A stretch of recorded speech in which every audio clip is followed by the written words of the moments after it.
Shalom, shalom, shalom, shalom, shalom, shalom à toutes et à tous, shalom, shalom. Donc, j'ai aussi allumé peut-être la lumière parce que des fois, il faut s'adapter. Il y a un nuage qui passe. Oh, Hachem. Ok.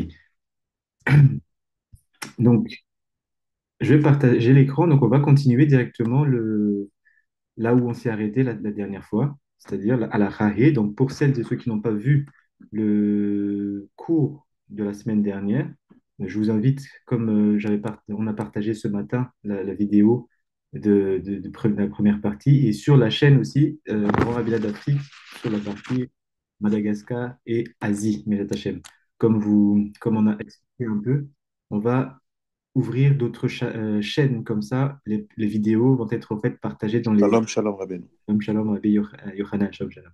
Donc, que les informations, les vidéos, les cours vont être partagés dans plusieurs endroits comme ça. Si jamais il y a il y a une chaîne qui est strikée, qui est bloquée par YouTube, eh ben, on aura quand même les informations dans d'autres chaînes. Donc, c'est un peu l'idée, l'une des idées. Et aussi, c'est pour une meilleure diffusion et meilleure visibilité de nos cours, les Hachem, pour que ça touche le plus de monde possible. Donc, n'hésitez pas à aller donc, fait, sur ces pages-là YouTube. Il y a Rabbi El Nathan El Hanan, Chief Rabbi El Nathan El Hanan, qui a aussi sa chaîne YouTube, ainsi que Chief Rabbi Zohar. Et je pense aussi que Rabbi Chief Rabbi Israël Pandol, il va aussi faire la même chose. Donc, n'hésitez pas vraiment à vous inscrire déjà, parce que ça permet d'aider la chaîne à être à être mise en avant par YouTube et de partager des cours qui vont être mis là-bas, soit sur vos réseaux sociaux, soit sur le groupe même. HM, ça nous permet d'avoir une dynamique, mais HM, et ça monte, ça permet de monter aussi les informations au plus grand nombre. Donc là, c'est bon. Donc, on continue directement à la halacha vav, besiata dishmaya, avec l'aide du ciel, comme dit en hébreu, en araméen. Je vais mettre ça ici. Donc, vous voyez l'écran normalement. Bon, ce sera écrit petit, mais on va essayer de se débrouiller. Alors, voilà. OK. Et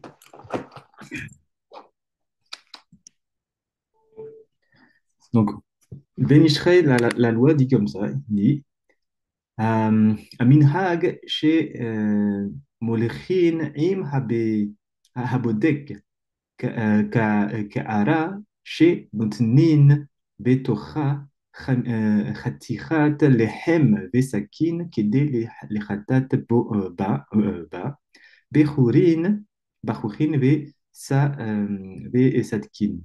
Donc il dit, il y a une minag, il y a une tradition qui se fait, c'est-à-dire que celui qui va chercher les chametz, c'est-à-dire c'est des produits levés par le levain, qui est interdit, comme on l'a vu la dernière fois, durant les 7 jours de Pessah. Donc en fait, avant de rentrer là-bas, on doit faire ce qu'on appelle l'abdikat chametz, c'est-à-dire la recherche des chametz. Donc c'est celui qui va chercher, c'est le bodek, c'est le nom ici. Donc lui, quand il va chercher, il va dire une bénédiction et après, il doit avoir, il dit, un plateau sur lequel on va retrouver du pain, un peu de pain, nechem, et un sakiné, une, mince, un peu du pain et un couteau, voilà. Et que avec ces deux outils qu'on va avoir sur le plateau, il va pouvoir chercher les chametz à ce moment-là. Donc, il faudrait donc avoir un plateau comme ça, peu importe que ce soit en fer ou en plastique, mais c'est un plateau ou une assiette, en tout cas quelque chose qui est un kéli, un ustensile, où on va mettre donc un bout de pain, lechem, et un couteau. Et on utilisera le couteau pour gratter dans les fissures, comme on avait vu déjà la semaine dernière, des fissures comme ça, où peut-être qu'il y a des chametz là-bas. Donc en fait, il dira ça pour la vérification. ויש נוהגים לתת עשרה פתיתי חמץ בזוויות, הבית קודם בדיקה כדי שימצאם הבודק ויבערם. Donc, il y a notre minhag, notre tradition aussi, ça a été rappelé justement par Rabbi Emmanuel Titus, Shalom Shalom d'ailleurs, où il y a pour chercher les Hametz, avant donc de rentrer à Pessa, les, il y a une tradition, c'est de mettre 10 petits morceaux de pain, en tout cas de produits levés, un peu partout dans la maison. Donc là, il parle de dans les coins de maison. Donc c'est dans les recoins, etc. On va en mettre 10 et quand on va maintenant faire la dikat Hametz, c'est-à-dire on va chercher, on va vérifier qu'il n'y a plus de Hametz, on doit les trouver les... attendez, hop, hop, hop, je regarde. Ok, shalom, shalom. Donc, on va les 10. Donc, c'est ce qu'il dit ici, shalom, shalom, abanit, sadia, bienvenue. Donc, donc ça, c'est la tradition de chercher ces 10 petits morceaux de pain Shalom, shalom. shalom, shalom, qu'on va répartir, on va mettre un peu dans les coins de maison.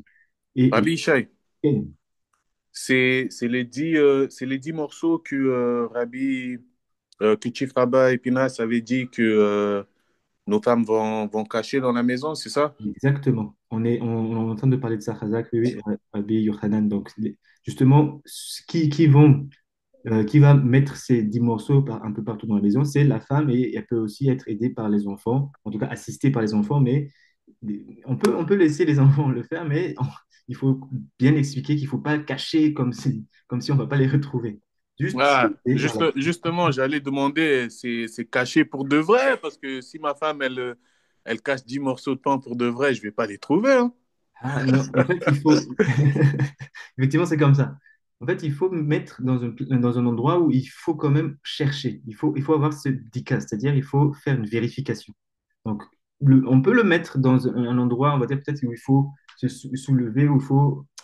comment dire? C'est facile à retrouver, mais il faut quand même avoir cette notion de chercher. Je ne sais pas si vous... D'accord, d'accord. et Toda, si toda. vraiment, il n'y a vraiment pas de place. C'est vraiment, on peut le poser à un endroit et dire, on le voit, mais il faut chercher.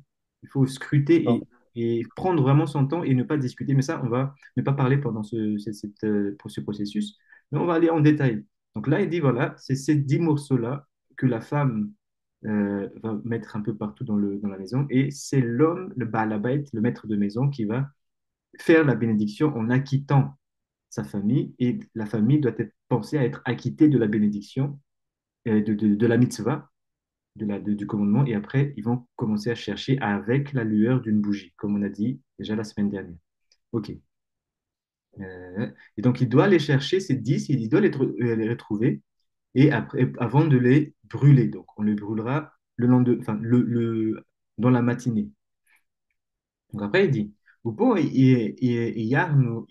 yarnu Bagdad, nuhagin lihaniyar beka'ara aniskeret me'at malach, והטעם דהסתן וגודנה דלי מתקניין במצוות בדיקת חמץ הרבה.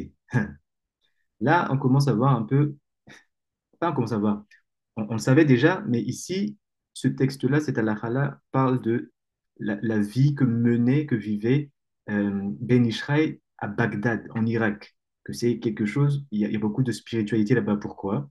Parce qu'il dit, ici, dans notre ville à Bagdad, il dit, on a une tradition en plus de tout ça. Donc, c'est-à-dire, on a le plateau, il y a du pain et on a le couteau. Et dans leur ville, il dit, on a l'habitude de rajouter aussi un peu de sel. Donc, je pose quand même la question, c'est pourquoi faire? Que pensez-vous l'utilité du sel, en mettant du sel sur le plateau? Ça rappelle le Shabbat, non? Le Kiddush, Le non? qui douche, Le pain et le sel. alors ça, c'est le hamotzi, le qui Ouais, douche, le toujours Hamotzi, pardon. avec du vin. Mais oui, oui, effectivement, ça rappelle hamotzi. Donc, on a le pain, on a le sel, effectivement. Donc, les deux ne se séparent pas parce que malach, malach et lehem, c'est les mêmes lettres. Vous voyez ici, on change juste de l'ordre. le lamed, on le met en premier, et après le het, et après le mem, ça fera les hem, ce qui fait pain. Et on va aussi rajouter du malach, ça c'est aussi c'est un code, c'est avec une kavana, justement, quand on le plonge 3 fois. Il y a des cours qui ont déjà été faits par rapport à ça, mais on reviendra à Bezat Hashem, plus tard. Donc, effectivement, c'est une bonne remarque que c'est en lien avec cela. Maintenant, ici, dans cette situation-là, il faut se rappeler de ce qu'on a dit dans le dernier cours, c'est-à-dire que le Hametz pendant les 7 jours de Pessah, c'est pour éviter que des entités viennent en nous pendant ces 7 jours-là et qu'on on se fasse ras de shalom attaquer, dans le sens où, pendant ces 7 jours, Zahir Anpin, ou Za, le Vav de Kevavke, où on appelle Akadosh Baruch Hu, il est endormi. Il revient à l'intérieur à l'intérieur de Bina, de sa maman. Il revient en hibour. C'est un code spirituel. Mais pour dire quoi? Que, en fait, du coup, comme Akadosh Baruch Hu n'est pas là, donc on est à la merci des entités derrière ce qu'on appelle Seor et Hametz, c'est-à-dire les produits levain et le levain en lui-même. Donc, c'est pour ça qu'on ne va pas en manger pendant les 7 jours de fête de Pessah. Donc, il y a tout ce contexte-là. Donc, maintenant, on va l'associer au malar. Qui aurait une idée? Si on a ce contexte-là, on doit se protéger des attaques de l'extérieur. À quoi sert le sel alors?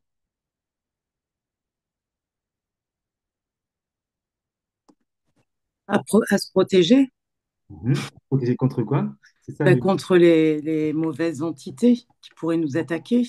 Zach. Il y a des Protéger. traditions qu'on met du sel aussi dans les coins des chambres. Voilà. D'où ça vient cette tradition? Eh bien, des ancêtres.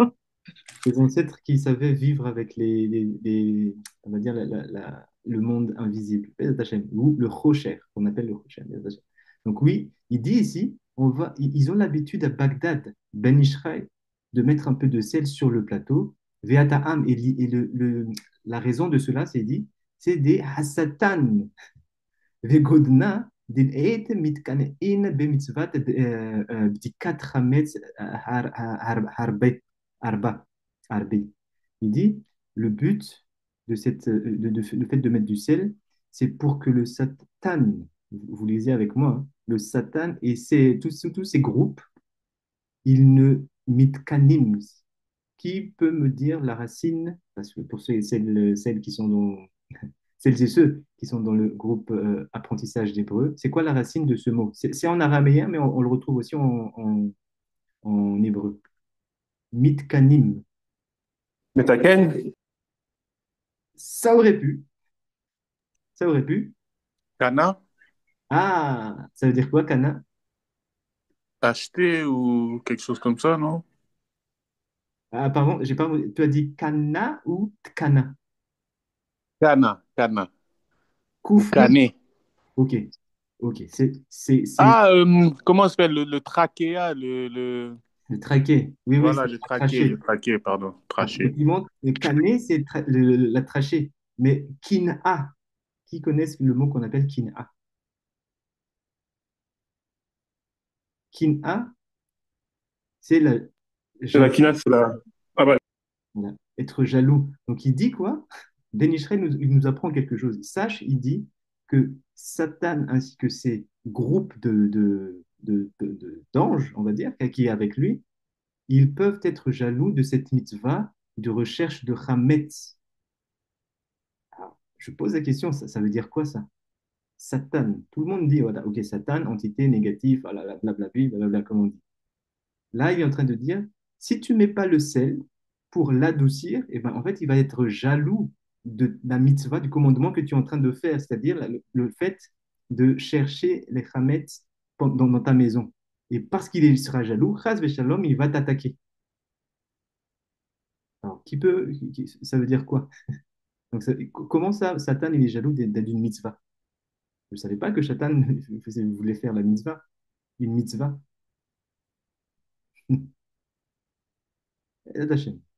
Là, en fait, Ben Israël est en train de nous apprendre ça. C'est un code énorme. Il dit, sache qu'à ce moment-là, parce que Akadosh Baruch Hu, le Vav de Yudke Vavke, n'est pas là, parce qu'il est en Hibour, il revient dans le ventre de sa mère, et ben, Israël n'a pas de protecteur, de protecteur, hein, de protecteur. Et le fait juste de faire une mitzvah l'expose à des attaques. Et l'attaque de qui? De Satan et ainsi que ses groupes. Donc, vous voyez l'importance de rentrer dans Pessah avec cette intention de bien nettoyer la maison, de ne pas avoir en possession du Hametz ou de Seor.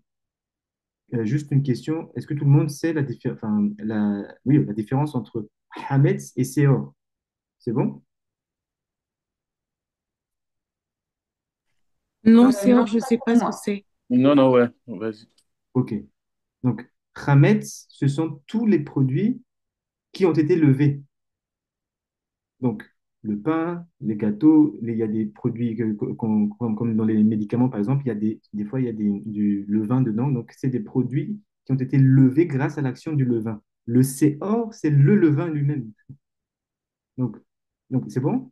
Donc, quand on dit Séor ou Hametz pendant Pessah, c'est interdit. Il ne faut pas en avoir en possession ou en manger.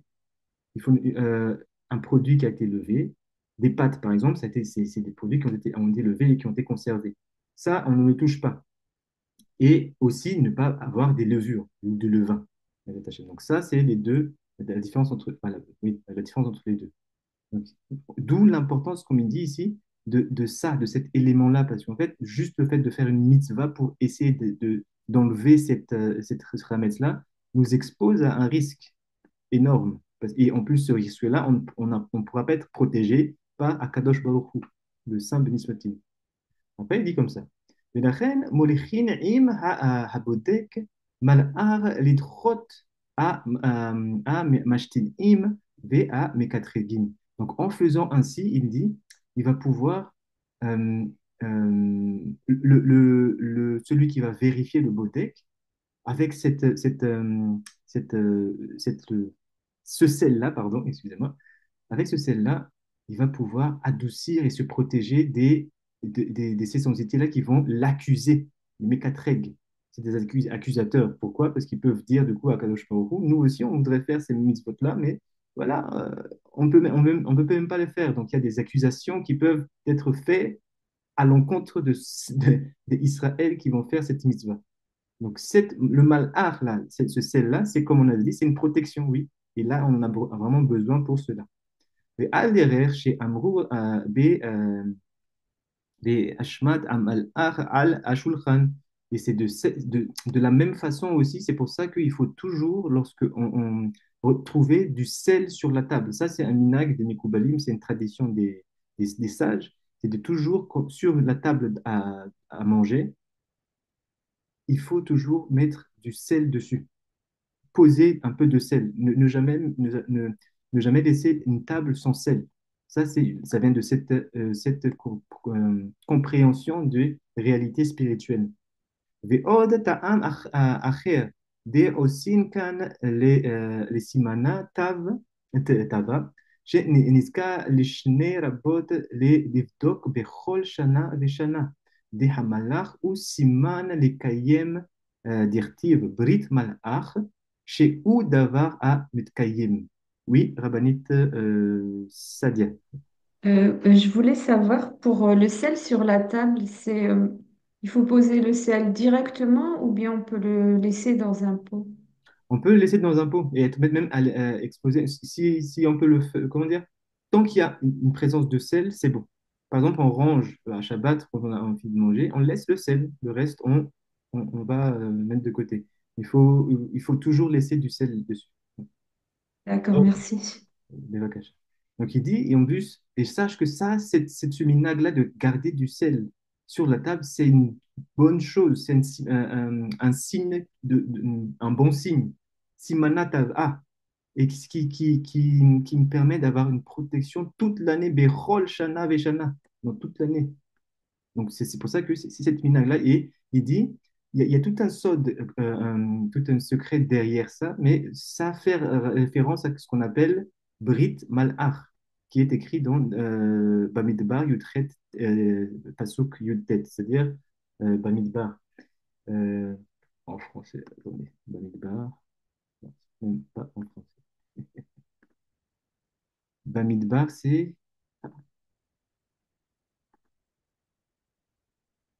c'est les nombres, voilà. Chercher, non, c'est pas ça. C'est dans le chapitre, le livre de Nombre, 18, verset 19. Là-bas, on parle de ce Brit Mala, c'est-à-dire alliance de sel. Et il dit, chez Oudavar à Mitkayem. Mitkayem. Il sache que le code, le secret de cette alliance qui a été faite dans ce chapitre-là, je vous invite à y aller, c'est pour démontrer, dénoter en tout cas un aspect d'éternité, c'est-à-dire quelque chose qui est pour toujours. Parce que le sel, ça fait partie des denrées alimentaires qui ne périssent pas, ne périssent jamais même. Donc, cette notion-là, il y a aussi une protection là-bas qui est une ségoula, c'est-à-dire une aide, on va dire, qui permet de faire quelque chose qui pérennise dans le temps, que ce soit dans notre génération, les générations de nos enfants et nos arrière-enfants, etc., etc. Donc ça, c'était la lacha vav. Est-ce qu'il y a une question? C'est bon, on peut continuer.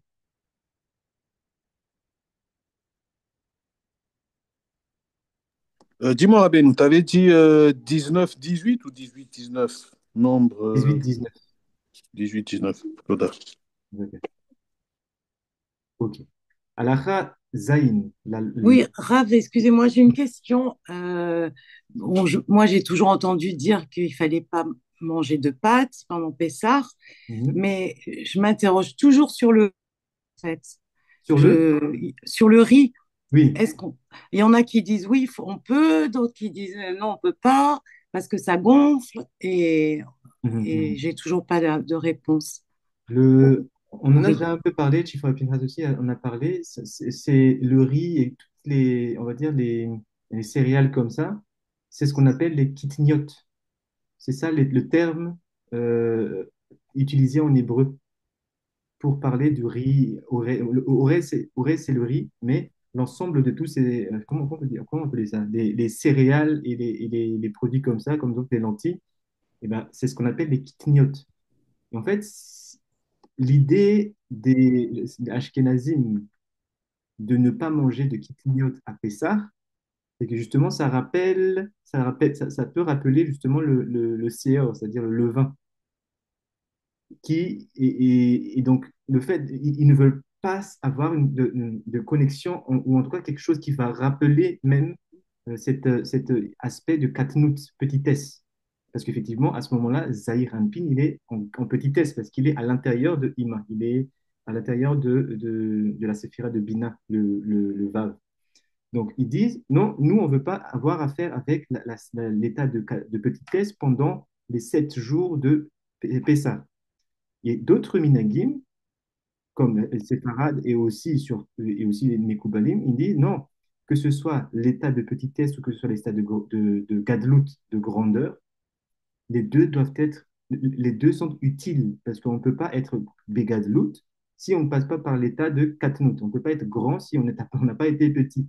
Donc, dans cette optique-là, au niveau du sol surtout, il n'y a pas de souci de manger du riz. Parce que là-bas, c'est pas du levain de un et que justement, ça rappelle justement l'état de Akadosh Baruch Hu à ce moment-là, Katnut. Donc, et on accepte ça, on accepte le fait d'être en petitesse à ce moment-là.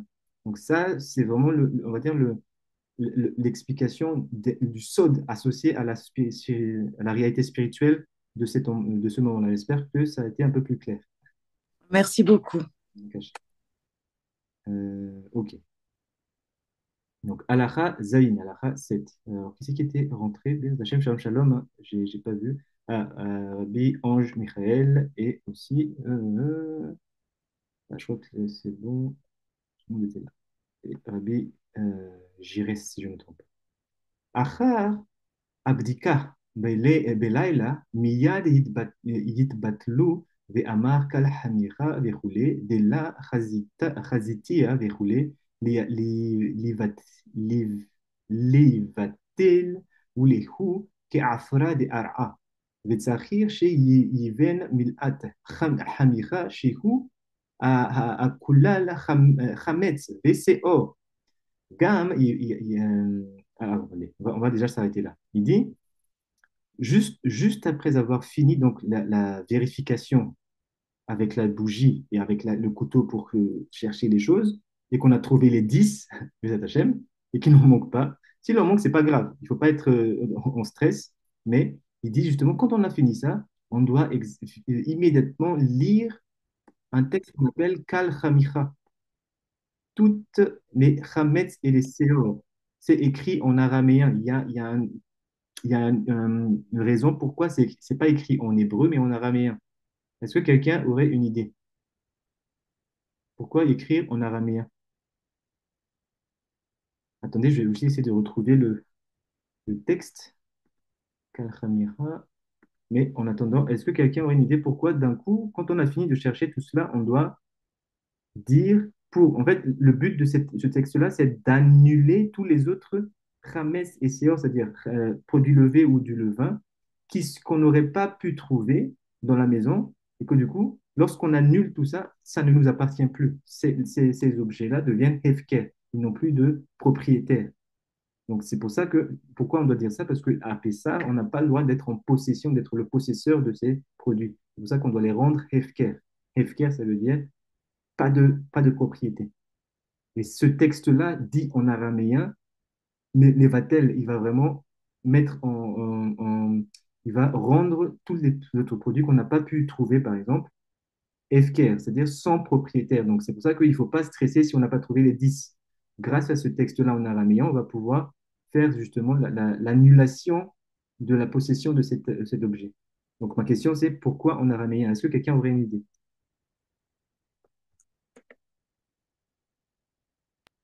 Satan ne comprend pas l'araméen. Qui a dit ça? J'ai pas vu. J'ai pas vu. C'est moi, Emmanuel. Ah, ok. Donc, Rabbi Emmanuel dit, Satan ne comprend pas l'araméen. Tout le monde est d'accord avec ça?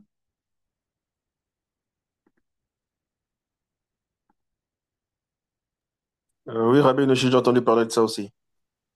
Ok. Attendez, je vais essayer de voir si Shalom, shalom. C'est Oui. pas parce que l'araméen, c'était la langue, comment dire ça, pendant l'exil, la langue, entre guillemets, où tout le monde pouvait se comprendre là-dessus. C'était pas par rapport à ça. Hmm, non. Enfin, la langue d'exil, Enfin, euh, pas la langue d'exil, mais c'est une langue utilisée dans le commerce que... la langue profane. Voilà, c'est ça, effectivement. Voilà. La langue profane. Oui, effectivement, c'est si à l'époque, pour parler avec d'autres personnes, on utilisait la langue araméenne. Et quand on va faire les avodat Hashem, les mondes kadosh, c'est-à-dire les choses qui sont sacrées, on va utiliser l'hébreu pour cela. Si on veut, par exemple, prier ou faire des bénédictions, c'est en hébreu. Maintenant, on va parler avec d'autres personnes de choses mondaines, de choses profanes. C'est en araméen. Oui, Rabbi Emmanuel Titus. Je me rappelle d'un chiour du Rabbi Pinchas. Il disait que si tu rêves en hébreu et que tu penses être kadosh, la vraie chose, c'est quand tu rêves en araméen. Ah, donc du coup, ma question, c'est ça. Effectivement. Pourquoi dire, du coup, c'est ça tout le texte qu'on va dire. Attendez, ok. C'est le texte qu'on dit avant de faire la recherche de Hametz, on dit Baruch ata Hashem ekel melech haolam, asher kideshanu midotav vetzivanu al biur Hametz, et qui nous a ordonné de brûler les Hametz. Après, quand on a fini de chercher, on dit Kal hamicha va hamia de eka birshuti, de la hamita ou de la be'ara, les batal, pardon, ve la hava ke afra de ara. Voilà. Et ça, on doit le répéter 3 fois, mais ça, il ne l'a pas écrit ici. Oui. Rabbi Manuel, tu as levé la main encore, oui? Oh, non, non, pardon, j'ai oublié de baisser. Ah, ok. Ok, donc effectivement, en fait, tous ces éléments-là, En fait, ce qu'a dit Rabbi Emmanuel, c'est exactement l'inverse. C'est la langue que comprennent les clipotes. C'est pas l'hébreu. L'hébreu, c'est la langue qu'on parle quand on est du côté de la Kedusha, c'est-à-dire du côté de panim, de la face. Quand on veut s'adresser au monde des arrières, c'est-à-dire aché, achor, c'est l'araméen dont on doit utiliser. L'achor, c'est là-bas que la clipa, c'est-à-dire l'écorce d'impureté, ont la capacité de s'attacher à l'homme dans les arrières. Mais à la face, ils ne peuvent pas s'accrocher à la face qui est associée à la kedusha. Ça, c'est un concept dans le sod pour quelqu'un qui étudie bien le sod. Il y a toujours ce concept de panim achor, de devant et de derrière. Quand on dit panim, devant ou la face, c'est en lien avec la kedusha, sainteté. Quand on parle des arrières, on parle de la klipa, le monde de la klipa, donc, absence de Kedusha. Oui, Rabbi Mais du coup, mais du coup, ils comprennent tout à l'envers, ça veut dire, parce qu'en tant que tel, ils disent que les Sahara ne comprend pas l'araméen. Et c'est aussi comme ça qu'on apprend. Et c'est aussi une des raisons pourquoi, genre, ils disaient quoi, le Talmud, il est en araméen, parce qu'il y a des choses super cachées là-bas et que le Satan, il comprend pas. Mais tout ça, c'est écrit quelque part ou tu apprends Bien ça juste sûr, comme c'est écrit, c'est dans les livres de Ari Kadosh, c'est dans le Zohar, c'est dans la Gemara, même, dans la Mishnah. que le araméen, le Satan, il comprend pas le araméen? Ah, qui n'apprend pas? J'ai pas compris. Que le Satan, il comprend pas le araméen, c'est dans la Mishnah? Ah non, justement, on est en train de dire qu'il comprend. Oui, moi, mais c'est ça, je demande à Rabbi Emmanuel Ah, en fait, d'accord, parce que d'accord. Rabbi Emmanuel est en train de dire, on apprend que Satan, il parle. Et moi, je suis perdu, parce que moi, j'ai jamais entendu ça. J'ai justement entendu l'inverse, que le araméen est utilisé parce que l'hébreu, c'est trop kadosh. Donc, c'est pour ça que je suis perdu là. Qui apprend que l'araméen est... Je suis perdu, je suis totalement perdu. Non, dans les mouvements normaux, on va dire ça comme ça. C'est littéralement ce qu'ils t'apprennent. Ah, Moi, mais ça m'a c'est toujours pas écrit. choqué.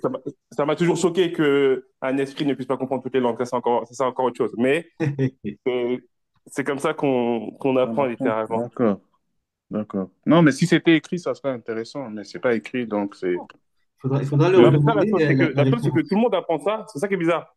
Ton point il est très pertinent. C'est-à-dire que vu que la plupart, tu sais, vu que c'est une personne à chapeau noir qui te parle, t'as pas tendance à À remettre en demander de la cause preuve. certaines choses. Tu vois, c'est ça le truc.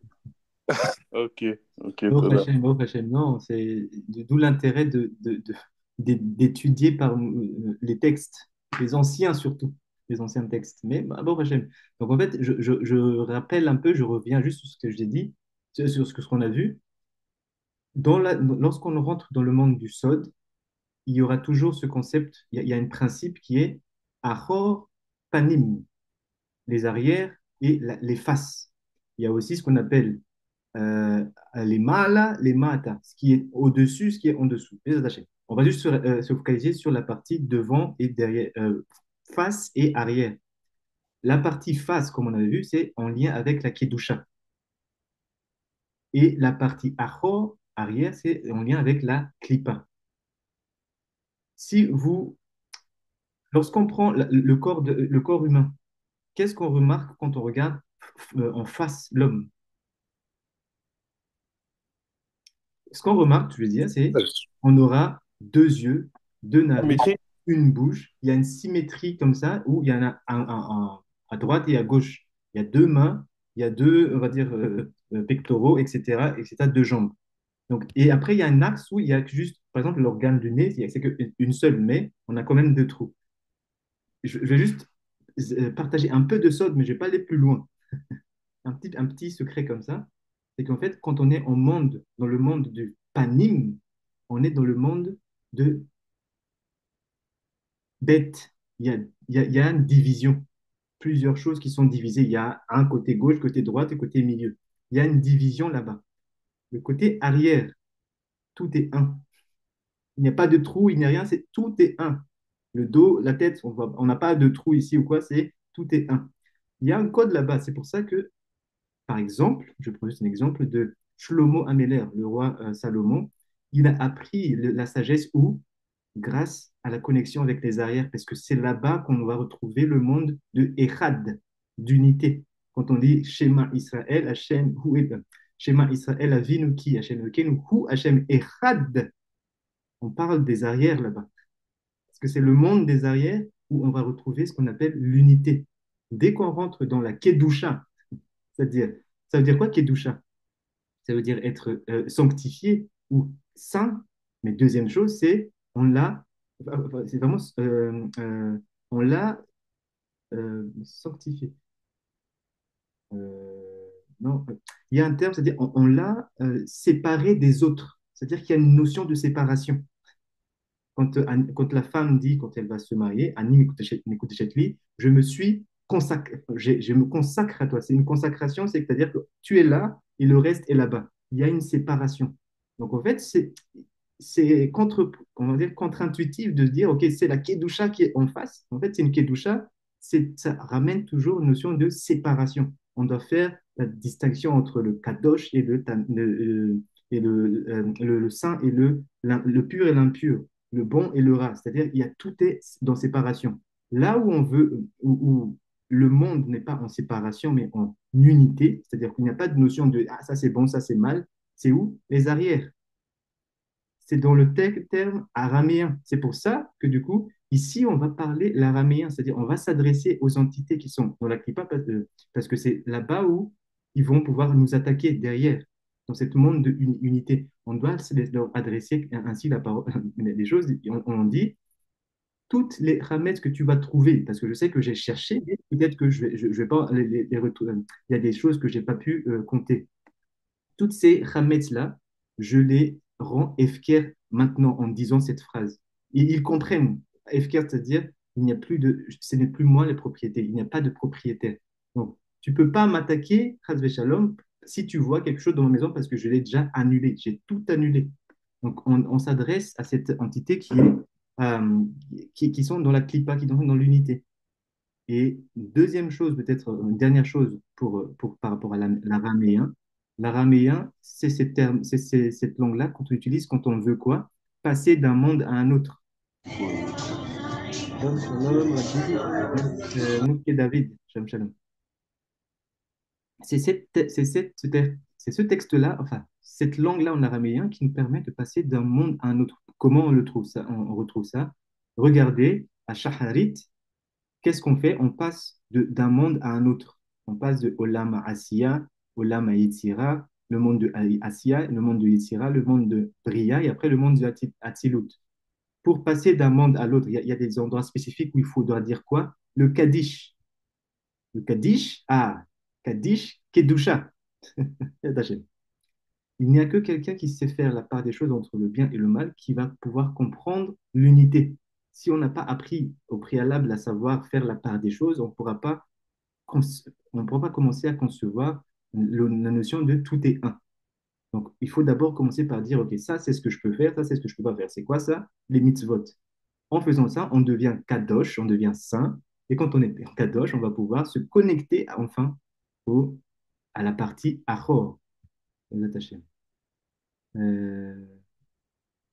D'accord, d'accord. OK. Toda c'est Rabbi Jires. OK. Shalom, shalom. Oui, Petite question, oui, Rabbi. oui. Oui, Ça veut dire que les 10 morceaux de pain qu'elle aurait cachés, si on les retrouve pas tous, on annule. C'est pas, elle les c'est ça. ressort. Exactement ça, oui. Il faut pas stresser. C'est cette partie-là. Le but, c'est de les retrouver, bien sûr. Oui, oui, Bon, si on n'a pas vraiment trouvé, et la femme n'a pas le droit de aider. d'aider, effectivement. Ouais. Donc, si on n'a pas vraiment trouvé, c'est pas grave. Maintenant, on a cette partie-là qu'on appelle Kal Hamira. Tout ça, on va être les vatel. On va les rendre FK. Il n'y a pas de propriété. Ok, elle les sort pas. Ok. Non, non, on les laisse là. Oui. Donc, voilà pour cela. Donc, en fait, l'araméen, on dit Kaddish pour justement pouvoir passer d'un monde à l'autre, parce que c'est ce monde d'unité-là qui nous permet de passer d'un monde à l'autre. Ça, c'est un petit secret. Est-ce que c'est bon pour cela? Oui, Rabbi Emmanuel. Du coup, c'est pour ça que la première langue, c'était l'araméen, pas l'hébreu. Ah, c'est toi qui l'as dit. Je ne l'ai pas encore enseigné, mais oui, ça peut être ça. Ouais, Rabbi Pinchas, je lui avais posé la question dans un shiur, il a expliqué. Baruch Hashem. Maintenant, je comprends encore mieux. Là, C'est pour ça que je dis ça. parce qu'on C'est parle ça. de demande d'unité. Mais Hachem, les choses sont, comme dit c'est quel Névi, prophète, qui dit le bon devient mauvais, le mauvais devient bon, le blanc devient noir, le noir devient blanc. C'est pas grave. Et à un moment, il faut juste, il y aura un bascule. Hachem, petit à petit. Ok, donc ça c'est le Kal-Khamir. Donc on doit dire ça, il dit, après avoir fait toutes les recherches et qu'on a trouvé les 10. Et il faut dire, et il dit, quand il dit Kal-Khamira, toutes les Khamira, il dit, sache que ça veut dire Chametz et Seor. Donc il ne dit pas juste Chametz, Khamira, c'est les produits qui ont été levés ainsi que le levain. C'est inclus dans ce mot Kal-Khamira. Il faut que tu comprennes ça, il dit.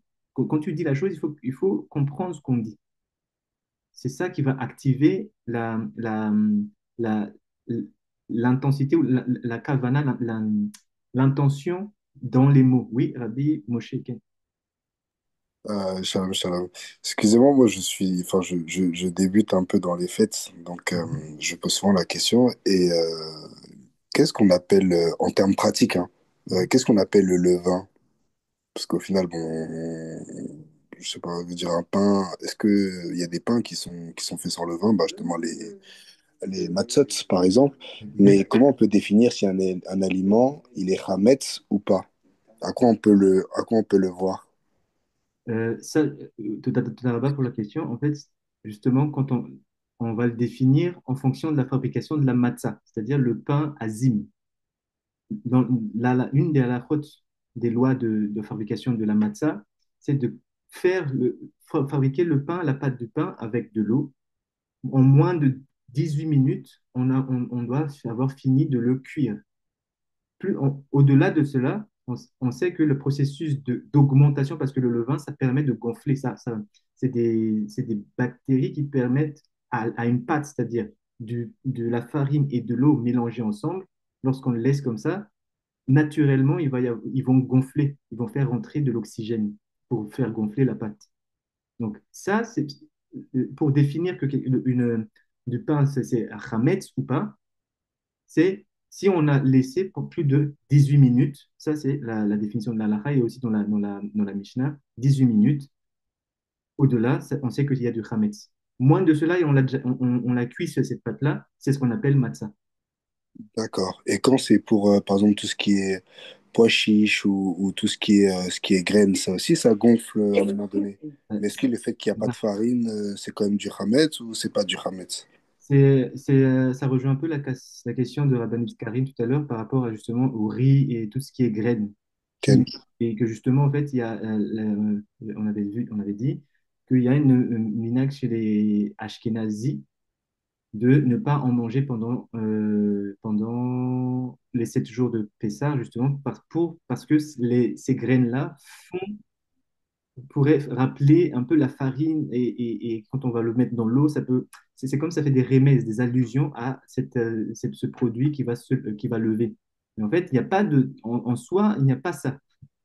C'est, Genre, c'est vraiment, comme on avait dit, c'est plus en lien avec comment on explique les Mekoubalim, enfin dans le Sod, c'est en lien avec l'état de Zahir Anpin à ce moment-là, pendant les 7 jours, qui va rentrer en hibour, il va en gestation à l'intérieur de Ima. Donc, il est devenu katan. Et ces graines-là, en hébreu, on dit kitniot, pardon, kitniot. Et en fait, on va dire que les Ashkenazim ne veulent pas avoir affaire avec ces états-là de katnout. Mais les séfarades et aussi nous Sarafiki et les Mekoubalim, ils n'ont pas de problème de manger du riz pendant les 7 jours de Pessah. Les attachés. ça doit avoir, oui. Oui, Rabbi Emmanuel Titus. Pareil, ils vont pas tremper non plus. Tu sais, les séfarades, par exemple, ils ont pas de problème, ils ont pas de problème à tremper la matzah. Mhm. Les Ashkenazim, ils vont pas du tout la tremper non plus. Oui. Alors qu'on sait très bien que c'est fini une fois que c'est fait.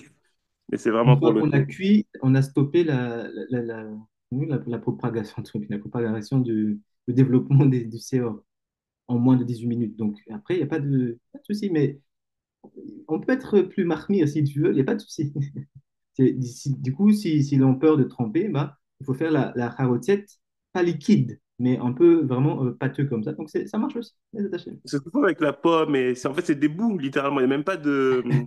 C'est pas une pâte, c'est Non, des c'est pas bouts une de pâte. choses. Oui, c'est à col. C'est leur minac, c'est leur compréhension des textes. Donc, voilà, il n'y a pas. Tout, comme a dit Ben Ishraï, connexion avec la Torah, tout est cachère, parce que la Torah est cachère. À kol yotse minatahor tahor. À prendre avec pincette, quand même. Après, il dit, les gars, il y avait, Yavin, Dehavitulhu, chez Osé, ou chez Oséou, à Efker, Ve'en lo reshut bo. Donc, il dit, il précise, le fait de lire ce texte-là qu'on appelle Kalhamira en araméen, ça permet de l'évatel, de le jeter, c'est-à-dire qu'il n'y a plus, le statut de ces produits levés ou les levains devient, ils ne sont plus sous la possession de quelqu'un. Les haines, l'eau réchoute peau. Donc, du coup, on n'a plus la main mise sur ces produits. Ce n'est plus à nous. Et parce qu'on ne sait plus à nous, bah, la clipa ne peut pas dire ah, il a ce truc, ces ramettes-là, je vais l'attaquer, l'embêter, ou nous connecter à lui pour absorber quelque chose. ויאמר הביטול שלושה פעמים כמו שכתב במחזיק ברכה. Donc, comme je disais tout à l'heure, par exemple, ici, on avait vu qu'ils ont juste écrit le texte, mais dans le minag afriki, Moussar afriki, la tradition afriki, et aussi les Mekoubalim, on le lira 3 fois. Normalement aussi, chez les séfarades, si je ne me trompe pas, mais à vérifier. Donc, on lira 3 fois. Il faudra, du coup, essayer de trouver, enfin, d'avoir au minimum même la traduction, vous pouvez le retrouver sur Internet ou la transcription même, ce serait mieux. Pas ce serait mieux, mais c'est un peu plus proche, on va dire. Donc, il faut le lire 3 fois pour vraiment l'annuler.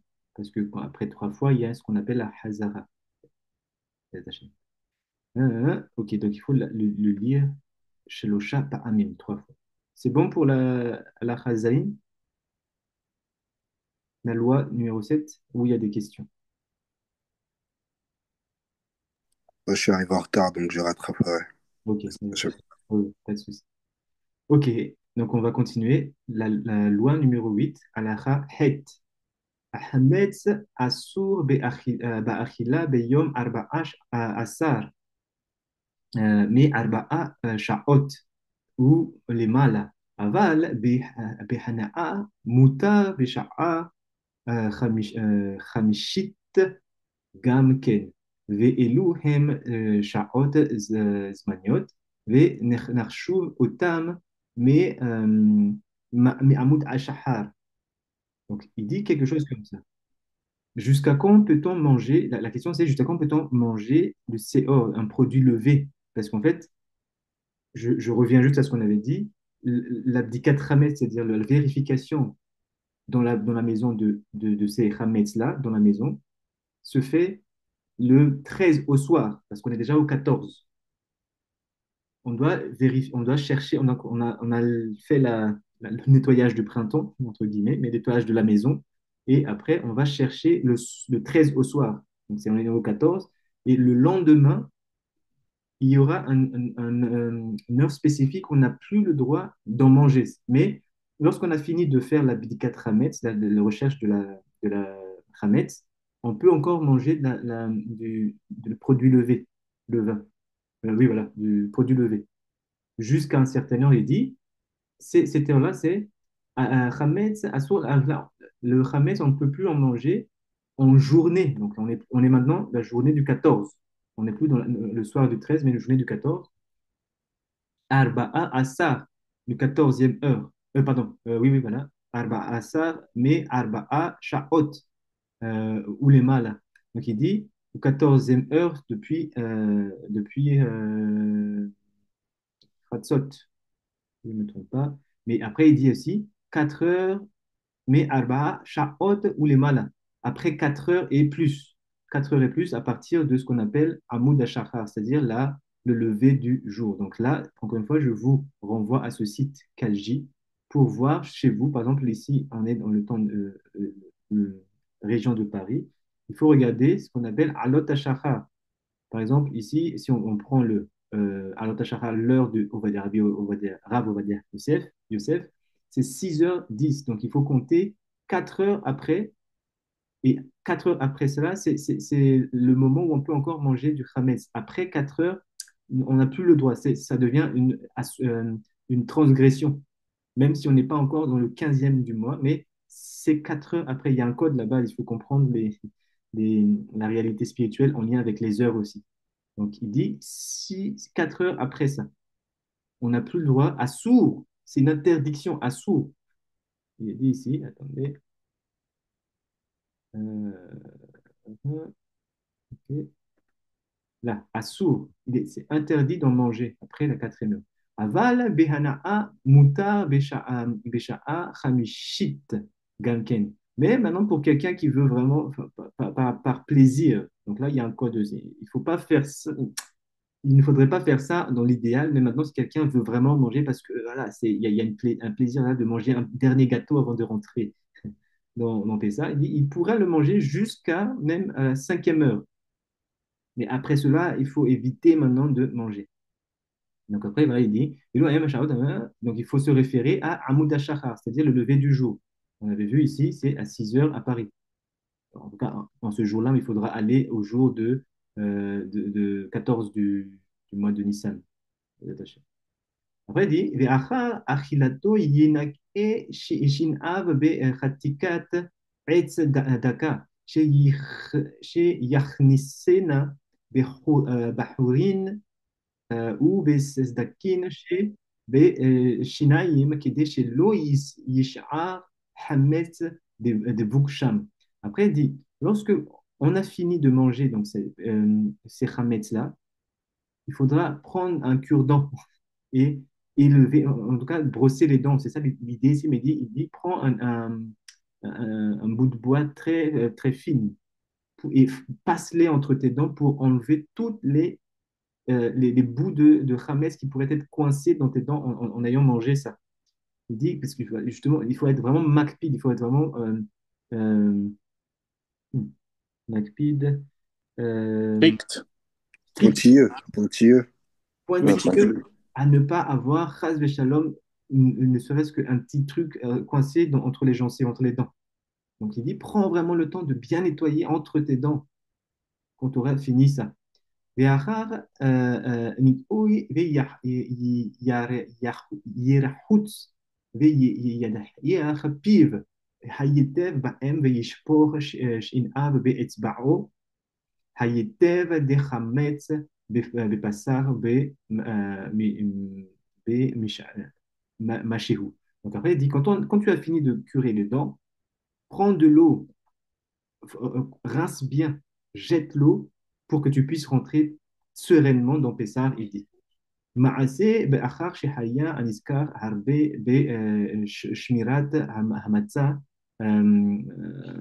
בלאייש ואפיה בכל ההלכות פסח והנה בליל פסח אחר שישן חלם דאמור לו אדם אחר אוי לו שאכל חמץ מישהו ויקיץ ויתמרמר מאוד ויבח בכי גדול וחזר וישן מתוך בחיתו. En fait, là, il dit, pour bien illustrer ce comportement strict, pointilleux de, qui a été rapporté par Ben Ishraï, il dit, regarde, il y a une histoire comme ça d'un tzaddik, d'un homme qui était pieux et qui a mangé un peu un petit gâteau avant de rentrer à Pessah. Après, il est rentré à Pessah et il a fait tout le seder à Pessah. Et quand il était venu le moment de dormir, il a rêvé il a rêvé qu'il y a une voix qui dit Oilo chez Achal Chametz Masheu. Malheur à celui qui a mangé du Chametz en ce temps-ci. Et juste après avoir entendu ça dans son rêve, il s'est réveillé avec beaucoup d'amertume. Et il s'est dit, mais c'est quoi, pourquoi j'ai ces rêves-là à ce moment-là de Pessah? Après, il s'est rendormi. Et après, en fait, je vais faire le cours parce qu'en fait, c'est une histoire. Il dit, il s'est réveillé le matin. En fait, il a compris qu'en fait, il restait encore quelque chose coincé entre ses dents. Et que c'est pour ça que du coup, il est rentré dans Pessah avec déjà un issou, une transgression. Parce qu'il n'a pas fait attention à cela. Donc, c'est pas vraiment pour dire, il faut vraiment être Tzahir Adam Lishum Libo. L'homme doit vraiment besoin de faire attention à ne pas avoir cette chose-là entre les dents ou même dans les poches. Toutes les chametz doivent être soit annulées, soit trouvées et brûlées le lendemain. Donc ça, vraiment, c'est vraiment pour insister sur cette mitzvah-là. On ne peut pas rentrer dans Pessah si on a en possession chametz ou chaz v'shalom, on n'a pas vu qu'il y avait dans les dents. Par exemple, le gâteau-là, il n'a pas pu l'annuler parce que l'annulation des chametz, il l'a déjà fait avant. Donc après, il a encore le temps de manger, par exemple. C'est pour ça qu'il ne l'a pas annulé, donc c'est dans sa dent. Donc il a mangé la matzah et tout ça, donc il a avalé en même temps. Donc c'est ça, il a fait une transition, c'est pour ça qu'il était vraiment, il s'est réveillé de manière avec une amertume profonde, cette personne. Ok. C'est bon pour la halakha 8, c'est bon? Ou il y a des questions? C'est bon, Rav. Mhm. Oui, donc Tada Rabba Rabbanit Sadia dans le chat, que il y a le jet dentaire est très efficace pour éliminer toutes les choses qui sont entre les dents. Donc, si vous avez cela, utilisez. Utilisez ça, c'est pour bien rentrer. Shalom, Rabbi. Oui, shalom, shalom.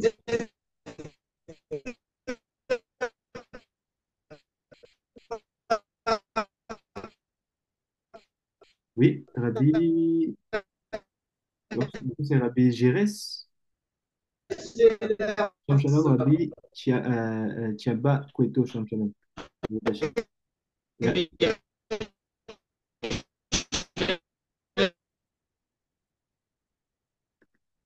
Rabbi Gires ou Moké David, en fait, ça coupe beaucoup. Essaie d'écrire peut-être dans le chat pour voir la question, mes attachés, et comme ça, on pourra répondre, mes attachés.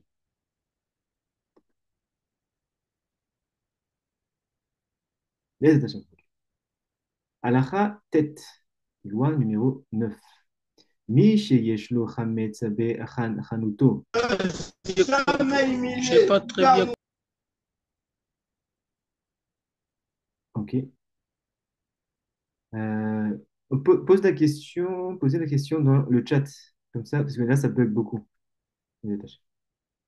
מי שיש לו חמץ בחנותו ואי אפשר לפנותו מחנותו למכרו לגוי שצריך למכרו בעודו בחנות לגוי. Donc ça, c'est la loi qui a été ramenée par Rabbi Emmanuel la dernière fois. Quelqu'un qui possède un magasin où il vend du Hametz, il dit, et que justement, c'est pour vivre, c'est son stock. Et on rentre maintenant à Pessar, comment il va faire? Parce qu'on n'a pas le droit, on n'a pas le droit d'avoir une possession de Hametz, alors qu'il a justement un magasin où il vend du Hametz. Donc, comment il fait? Il dit, donc il dit, et Efshar lifnoto be chanuto. Il ne pourra pas, donc, première halakha, il ne pourra pas rentrer ou en tout cas être en contact avec et rentrer et gérer son magasin pendant les 7 jours. Donc il doit faire quoi? Il doit le vendre à un goy. Il y a ça, c'est la clé. Il doit le vendre. En tout cas, passer la propriété à un goy, c'est-à-dire à quelqu'un qui des nations, une personne des nations. Donc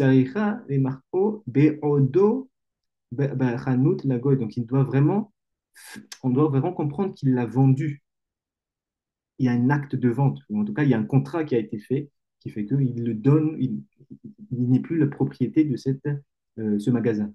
Mais Isaër, ממחאו כפי הדין שיקבל מן הנוכרי מיעוט ויאמר לו בפירוש שהוא מוכר לו כל החמץ פלוני שיש לו בחנותו.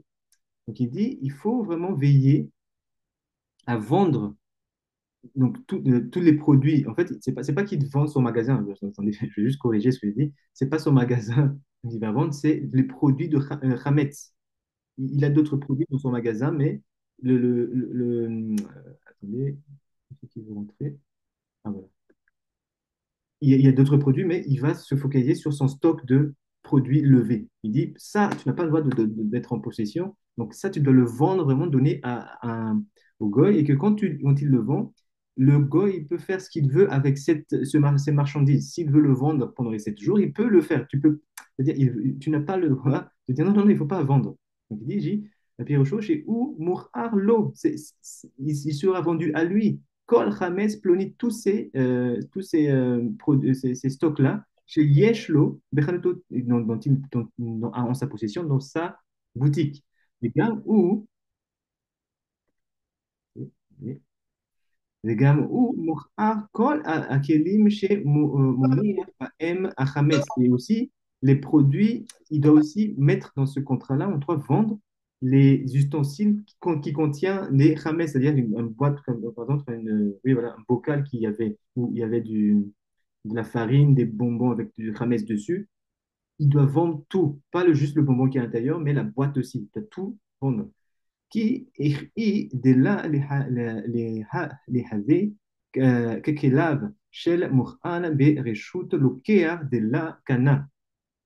Voilà, il faut vraiment veiller à vendre l'ustensile qui contenait le chametz aussi. Voilà, pour vraiment résumer. וימסור לו כל המפתחות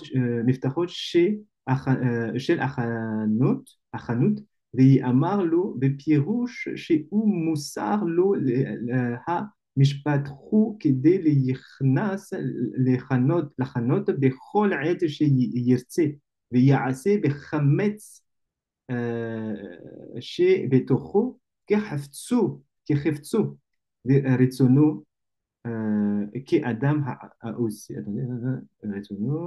כאדם העושה ולא בלי שום מוחה שבעולם מיהו עדיף לפי שלא יעשה דרך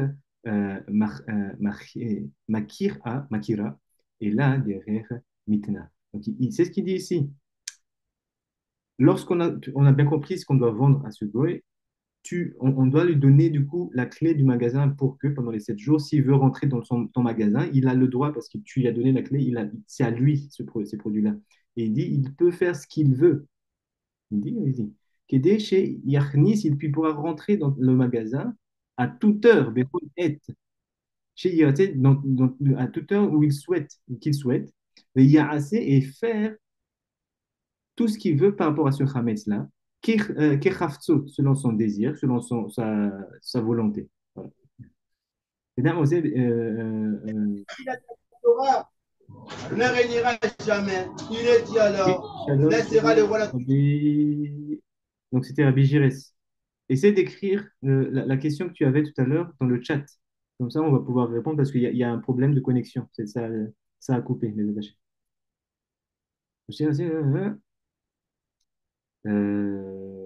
שום מוחה שבעולם מי הוא עדיף ושיתף במתנה גמורה ושלמה את החמץ ואת הכלים שמוניח בהם לנוכרי. Donc il dit, tu dois le donner. Donc là, c'est pas vendre. Ici, Ben Israël parle de yiten, c'est un don. C'est un don que la personne qui doit faire sous forme de cadeau. Gemura, c'est-à-dire un cadeau, un total cadeau. C'est vraiment, c'est pas une vente, c'est un don qu'il doit donner au Nord. Oh, attendez, mince. Ah. Il dit, on ne peut pas vendre Enfin, là c'est la Mishnah qui parle un peu de ça, surtout le Talmud de Bavli, où en fait on ne vend pas, il y a une discussion avec les sages qui dit on ne vend pas de produits à nochi. Nochi, c'est, si on traduit vraiment, nochi, c'est chrétien. Mais on peut lui donner, on fait un don si on veut lui donner, mais on ne lui vend pas. C'est en lien avec la dame, l'argent qu'on va recevoir, ou, etc. Il n'y a pas de processus de vente, mes attachés. Mais ça, c'est tout une macérette là-bas dans attendez, les ventes. Et dans Tete Baba, Baba Kama, Baba Metia, Baba Batra. Tous les échanges là-bas. Les attachés. Rabbi Ishai, pourquoi un chrétien spécifiquement? Parce que dans le langage des sages, de nos sages, quand ils parlent de Nochi, c'est vraiment en lien avec cette partie-là de la croyance. C'est c'est un terme, on va dire, c'est un terme qui a été dit comme ça. Quand on veut parler, par exemple, quand on veut parler d'un peuple qui est dit, qui Akum, Oved, Kochavim ou Mazalot, c'est ceux qui vont servir les étoiles et les destins, les destinées de Mazal. Mais ça, c'est une catégorie. Nochi, c'est une autre catégorie. Nochi, c'est une très bonne question. On va en parler les attachés quand on se verra. Parce que Ok, un Toda. cours en public, on va pas. On est friends. Toda Rabba Rabbeinu. Ken Rabbi Emmanuel. Je veux dire, j'ai appris qu'avant, dans les temps anciens, même si vous allez si vous avez des amis chrétiens qui se marient, vous pouvez même pas leur acheter des fleurs. Bien sûr. Il faut. C'est à Peut-être. l'époque, parce que c'est pareil, c'est comme maintenant qu'il y a plus enfin, il y a plus d'animosité, disons ça comme ça. Je sais pas si cette halakha, elle est comme surpassée, mais j'avais appris que à l'époque, il y avait beaucoup de lois parce qu'il y avait les chrétiens, ils persécutaient beaucoup les juifs. Alors, il y a pas mal de choses qui partent de là-dessus aussi. Oui, effectivement, il y a cette raison que Rabbi Emmanuel parle de la cruauté des chrétiens à l'époque, justement des Tanaïm, enfin, pas des Tanaïm, des sages d'Israël. Donc il y avait il fallait faire attention dans le rapport entre ces personnes-là. Maintenant, on parle des sages dans le Talmud et dans la Mishnah. Ces sages-là, ce n'est pas que des pashtanim, c'est-à-dire qu'ils ne vont pas voir juste que le fait qu'ils tuent. Oui, ils vont le voir, mais ils vont voir aussi la spiritualité qui est derrière cette chose-là. C'est pour ça que, encore une fois, on fait petit à petit parce qu'on veut pas, je veux pas que dès que j'ai créé une chaîne YouTube, on va le striker directement. Mais il y a une réalité spirituelle là-bas qui fait que nos sages ils disent, regarde, il y a ce qu'on appelle les akumim, ceux qui vont servir les étoiles, etc. Et il y a ce qu'on appelle Nochi, qui a été associé à la spiritualité chrétienne. Mais attachés. Ils savent. Ah, et ça aussi, c'est des codes. Oh, Hachem, oh, Hachem. Mais il va faire teshuva, hein. C'est juste sa tête qui va rentrer c'est le code, dans Machalata Marpera, les Hachem. Il va faire teshuva, juste la tête. C'est Aussi, nourri comme un nourri ou c'est pas le même hmm? que c'est nourri comme un nourri ou c'est pas la même racine de mots? Nochri, non, c'est pas les mêmes. C'est pas les mêmes. Attendez, on va juste trouver c'est écrit. On avait vu ça. Il est où?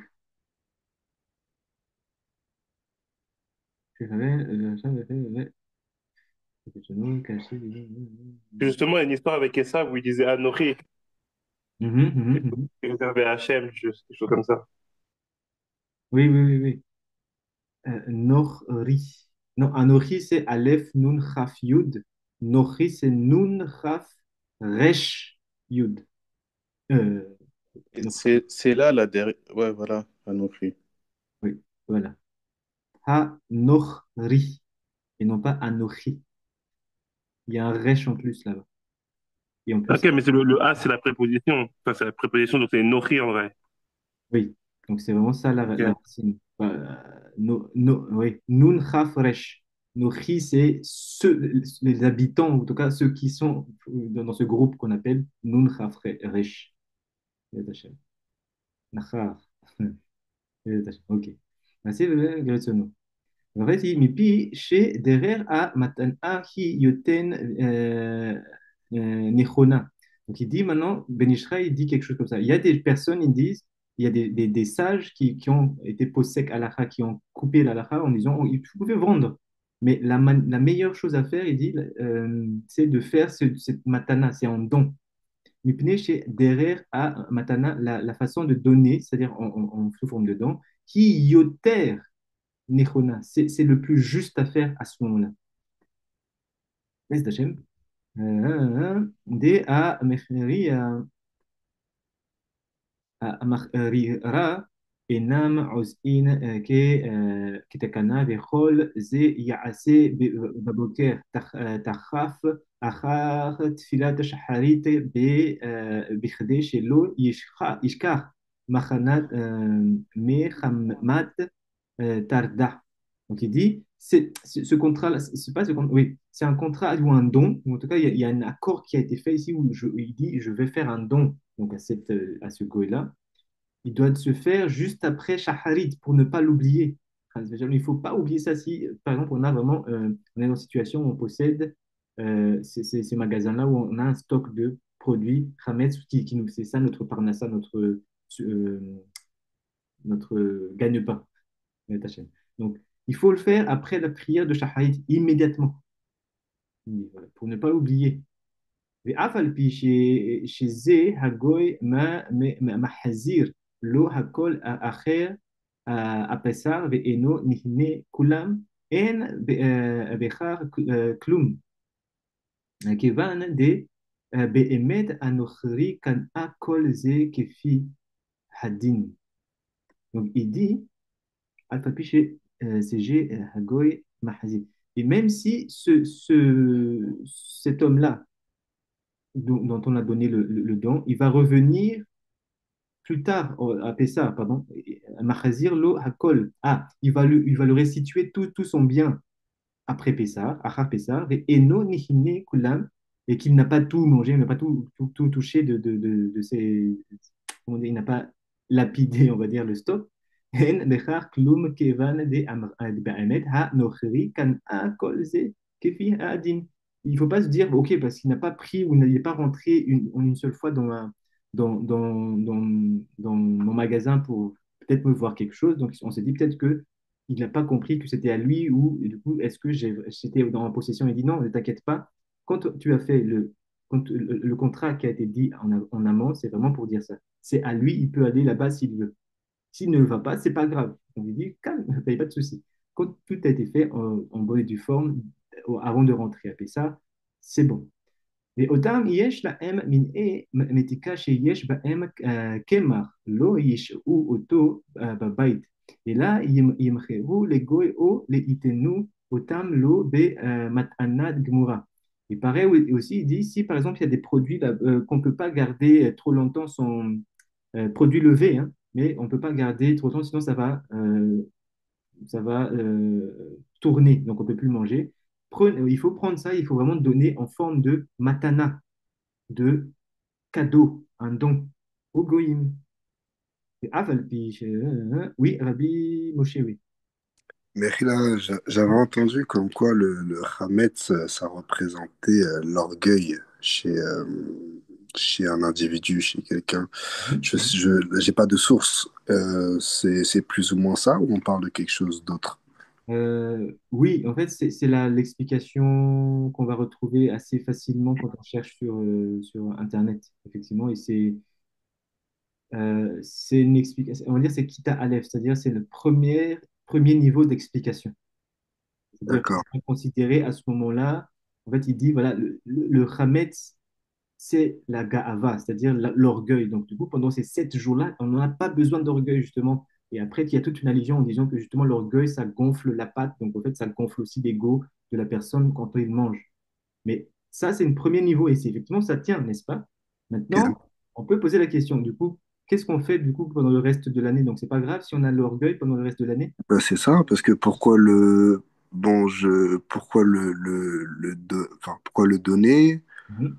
Pourquoi le vendre à quelqu'un? Enfin, un goy, pardon. Oui. Bon, voilà. Bizarre Ah, Hachem. c'est exactement, c'est ça en fait. Lorsqu'on arrive à poser cette question-là, on va pouvoir aller dans le kitabet, c'est-à-dire deuxième niveau de compréhension. Et là-bas, il faut aller dans le sod des choses. Parce que le premier niveau, généralement, c'est juste, désolé du terme, c'est de la philosophie. C'est très beau.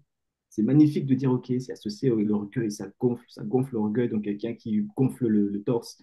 Donc le Hametz, OK, c'est beau, mais du coup, dans les autres jours de l'année. Donc c'est bien d'avoir de la gava. On est en train de dire exactement l'inverse de ce que disent nos sages en disant, travaillez votre gava, votre orgueil. Il faut être quelqu'un d'humble. Donc c'est pour ça que, Hachem, il y a des explications qui sont bien de prime abord, mais en fait, c'est vide lorsqu'on pose des bonnes questions. Oui, qui voulait prendre la parole? Je n'ai pas vu.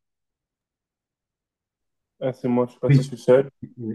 Mais en fait, ça, mine de rien, ça peut tenir par rapport à l'orgueil.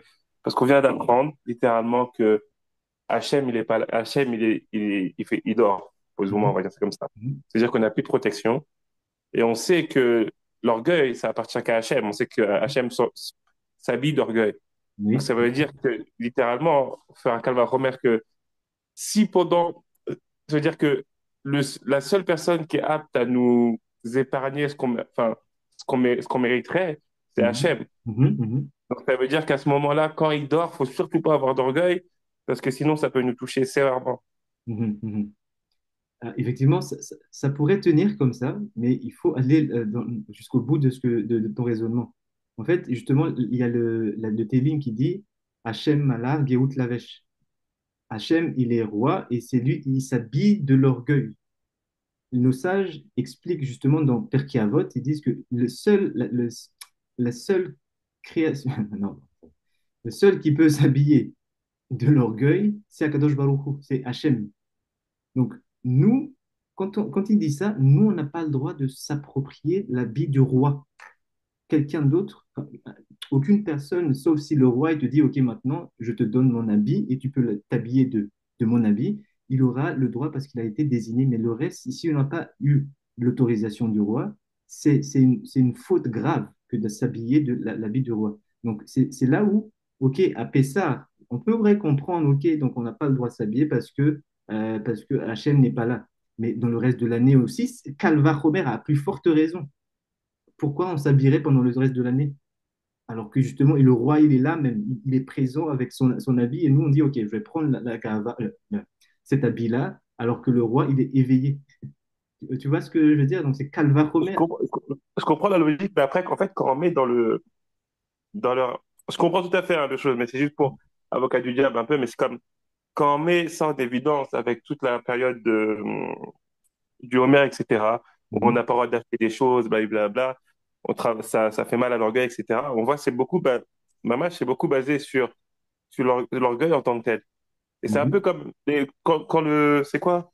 Quand le chat n'est pas là, les souris dansent, ou je sais plus quoi là. Oui, c'est ça, c'est ça. C'est c'est un peu l'inverse du proverbe, quoi. Ben, en En fait, fait, les deux sont oui, compréhensibles, mais c'est vrai que le sens numéro un, là, il est très léger et ça va à tout le monde parce oui. que si on creuse, ça fait mal à la tête. Mais je comprends, en fait, ce que je dis, c'est que je comprends que ça soit passé facilement, genre. Effectivement, en fait, si on a une approche de la Torah où on veut juste en prendre un premier niveau et ça nous suffit, il y a pas de, c'est pas que c'est faux, il y a une vérité, mais c'est une vérité qui n'est pas complète. Si quelqu'un maintenant a cette manie là de chercher toujours le émettre, mais dans sa totalité, ça ne va pas lui suffire parce que juste en posant la question, OK, mais le reste de l'année, donc j'ai le droit d'être orgueilleux, ça peut, c'est là où on va pouvoir creuser pour avoir vraiment émettre la vérité dans sa globalité. Donc, c'est pour ça qu'il faut aller dans le SOD. Dans le SOD, on nous dit autre chose. C'est-à-dire que tout le reste de l'année, il n'y a pas de souci de prendre cela parce qu'on est justement avec Akadosh Baruch Hu qui nous protège. Il faut comprendre, non, c'est quoi ces entités-là? Il faut étudier. C'est dans Sha'ar HaKavanot, Drush Pessar de Ari Akadosh. Là-bas, il va expliquer exactement ce que c'est. Là, on est en train juste de faire un résumé. il faudra étudier là-bas. Mais quand on comprend ça, on ne peut même pas se dire que ah, le Sehor, il est mauvais à ce moment-là. Ce n'est pas le Sehor qui est mauvais, c'est qu'on n'est pas protégé en mangeant cela. Parce qu'en mangeant cela, on va provoquer des choses spirituelles dans notre corps qui nécessitent une protection, en tout cas quelque chose qui veille à ce que nous ne soyons pas, Chas Shalom, attirés par l'autre côté. Et entre parenthèses, encore une fois, la première chose, donc, d'ailleurs, la Gemara qui dit, un enfant qui naît, qui va commencer à pouvoir manger autre chose que le lait de sa mère, qu'est-ce qu'on va lui donner? Du blé, c'est-à-dire du chita. C'est du chita ou du pain avec du céréales qui est levé. Parce que ça aide au développement du quoi? Du sechel, du cerveau et de la réflexion. Donc, dans ce CO-là qu'on est en train de diaboliser pendant 7 jours, c'est ce CO-là qui permet à un enfant de bien se développer intellectuellement. Donc, encore une fois, comment on fait? Oui, Rabbi Moshe. Ouais, je suis depuis tout à l'heure. Mais justement, en fait, c'est ça, c'est vrai la même conclusion. C'est que pourquoi, entre guillemets, entre grosses guillemets, diaboliser le Hametz pendant cette période, alors que toute l'année, il est permis d'en consommer. Après, est-ce qu'il est permis d'en consommer, mais pas recommandé? Est-ce que selon la période, comme on l'a dit, il y a des dynimes, il y a Mhm, comment je peux dire, il y a des décrets qui sont plus ou moins, qui s'adaptent par rapport à la période, comme on le sait à tous les zmanim. mhm, Mais voilà, on voit quand même qu'il y a des personnes qui sont prêtes à lâcher bon, 1000 euros, 2000 euros pour aller dans un autre pays, dans une autre ville, pour ne pas qu'il y ait une seule trace de Hametz chez soi. Et quand on lit le Pshat, on voit que Hachem il nous dit, voilà, dépêchez-vous, vous allez quitter Mitzrayim. Donc, bah, en fait, de manière très simple, très basse, bah, vous n'avez pas le temps de, vous avez pas le temps de faire pousser la patte, quoi. Dégagez vite et barrez-vous parce que voilà. Et là, on est en train de parler de contrat de vente, comme quoi moi, je dois aller voir mon voisin, lui faire signer un papier pour lui dire, OK, donc du coup, c'est toi le propriétaire du Hametz. En fait, c'est bon, voilà. Et là, tu On t'en va vas. continuer à étudier, mais voilà, c'est très, Merci beaucoup pour très profond. les interventions et les questions. Et vraiment, pour vraiment finir, pendant 7 jours, donc on va dire, OK, comment ça se passe, comment ça se passait au Beth Amikdash, c'est-à-dire au temple? Parce qu'il y a les Chemapanim qu'il fallait rapporter tous les jours, c'est-à-dire comment on appelle ça? L'offrande de pain. On devait, il en fallait 12 à chaque fois. Comment on fait pendant Pessa? Et justement, Calvachomer, à plus forte raison, pendant le reste de l'année. Pourquoi? Du coup, si c'est vraiment diabolisé, on doit le rentrer dans notre Beth Amikdash. Les attachés. Ok. Ok. On était ici. וכאן אותם שיש להם דגן שקוראים בורגil. Ah, attendez, non, non, on va juste revenir ici, c'était pas là. ואותם שיש להם מנעי מתיקה שיש בהם קמח, לא ישעו אותם בבית. Et dit, à l'époque de Ben Israël, mais il faut faire attention aussi, il faut regarder dans les étiquettes, il dit, il y a certains produits qui sont vendus comme une sorte de bonbons comme ça, où en fait, il y a un enrobage un peu blanc comme ça. Il dit, ça, il y a du kémar, c'est de la farine. Là, il dit, il ne faut pas les garder dans la maison. Et là, parce que justement, c'est du khames, donc il faut donner ça, c'est les donations qu'on va donner aux voisins qui n'est pas israélite. Et là, les goy, nous. Donc, il dit, tu as la possibilité, ces produits-là, soit tu les revends, si tu veux les revendre, ou tu les donnes en donation. Otam, l'eau, be matanat, gmora. Mais quand tu le donnes, c'est vraiment une donation totale. C'est-à-dire pas tu donnes, mais après tu dis, oh, oui, mais tu dois me rendre après. Non, non, tu l'as donné, c'est vraiment. Et comme il dit, donner, c'est donner, reprendre, c'est voler, gezel. ואף chez Agoy, mahazir otam la m achar pesa. Donc il dit, voilà. Euh, mais il pourra, s'il veut maintenant, ce goy-là, il n'a pas touché, il a compris la fête, il dit, OK, je garde ça parce qu'il n'a pas le droit, mais maintenant je vais le rendre après Pessa. Il dit, bon, bah, quand tu l'as donné, tu dois le donner vraiment de manière totale. S'il le rend, il le rend. OK. וכן אותם שיש להם דגן שקוראים בורגיל, חיטה, חלוטה וגירוסה, וכן המשקה שקוראים בירה. צריכים למכור לנוכרי או ליתנם לו במתנה גמורה ויקחם אצלו לבית. Pareil aussi, il dit, il y a des produits comme ce qu'on appelle, il y a des graines qu'on appelle bourgoule. Je pense que c'est comme ça qu'on dit en. Je crois que c'est les mêmes termes aussi. C'est des genres de rita et de graines comme ça. Et aussi la boisson qui est appelée bière, la bière. Il dit, ça aussi, on ne doit pas le garder dans la maison. On doit soit le vendre ou le donner en don à un goy. On ne le garde pas à la maison. ואם שחררו ולא מחרום או לא ניתנום במתנת לנוכרי קודם פסח ועבר עליהם הפסח אסורים בבחינה אחר פסח. Donc maintenant, il y a aussi, ça c'est une loi qu'il faut savoir.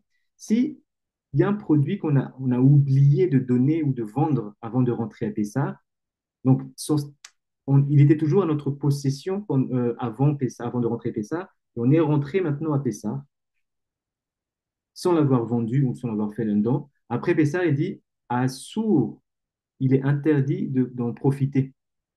C'est-à-dire que parce qu'on n'a pas annulé, on ne l'a pas vendu ou qu'on ne l'a pas donné, donc toutes ces choses-là, on doit le donner après. On n'a pas le droit d'en consommer après Pessah. Aval, donc c'est bon pour cela, oui. Donc aval, soukar, abba, me'ir Europa, vechen, kandi, גוסעים סוכר שקוף, המה ומעיר אירופה, וכן מתוק שקוראים נווה. מותר לשאותם בבית בפסח, ורק אין אוכלים מהם הפסח. Après, il dit quelques produits à l'époque donc de Ben Israël. Il y a certains produits comme des sucres qui viennent d'Europe, il dit. Et Rechen Kanad, Gossim, Souka, il y a des sortes de friandises qu'on appelle konad, et aussi qui viennent des villes d'Europe, et aussi des bonbons, des sortes de bonbons, Korim Navé. Pardon, du sucre, mais qui fait à partir de navet. Comment ça s'appelle? Il y a un nom, il y a un nom de ces sucres-là. J'ai oublié. La betterave. Et voilà, betterave. Sucre fait à partir de la betterave. Tout ça est dit, on peut les garder à la maison de Pessah, mais on n'en mange pas pendant Pessah. C'est-à-dire, on n'a pas besoin de le donner à un goy ou de le vendre. On le met dans un endroit spécifique. On va fermer cet endroit-là pour ne pas en toucher, en consommer pendant Pessah. Mais il dit juste, ne touchez pas. Mais après Pessah, ouvrez et vous pouvez reprendre ces choses-là.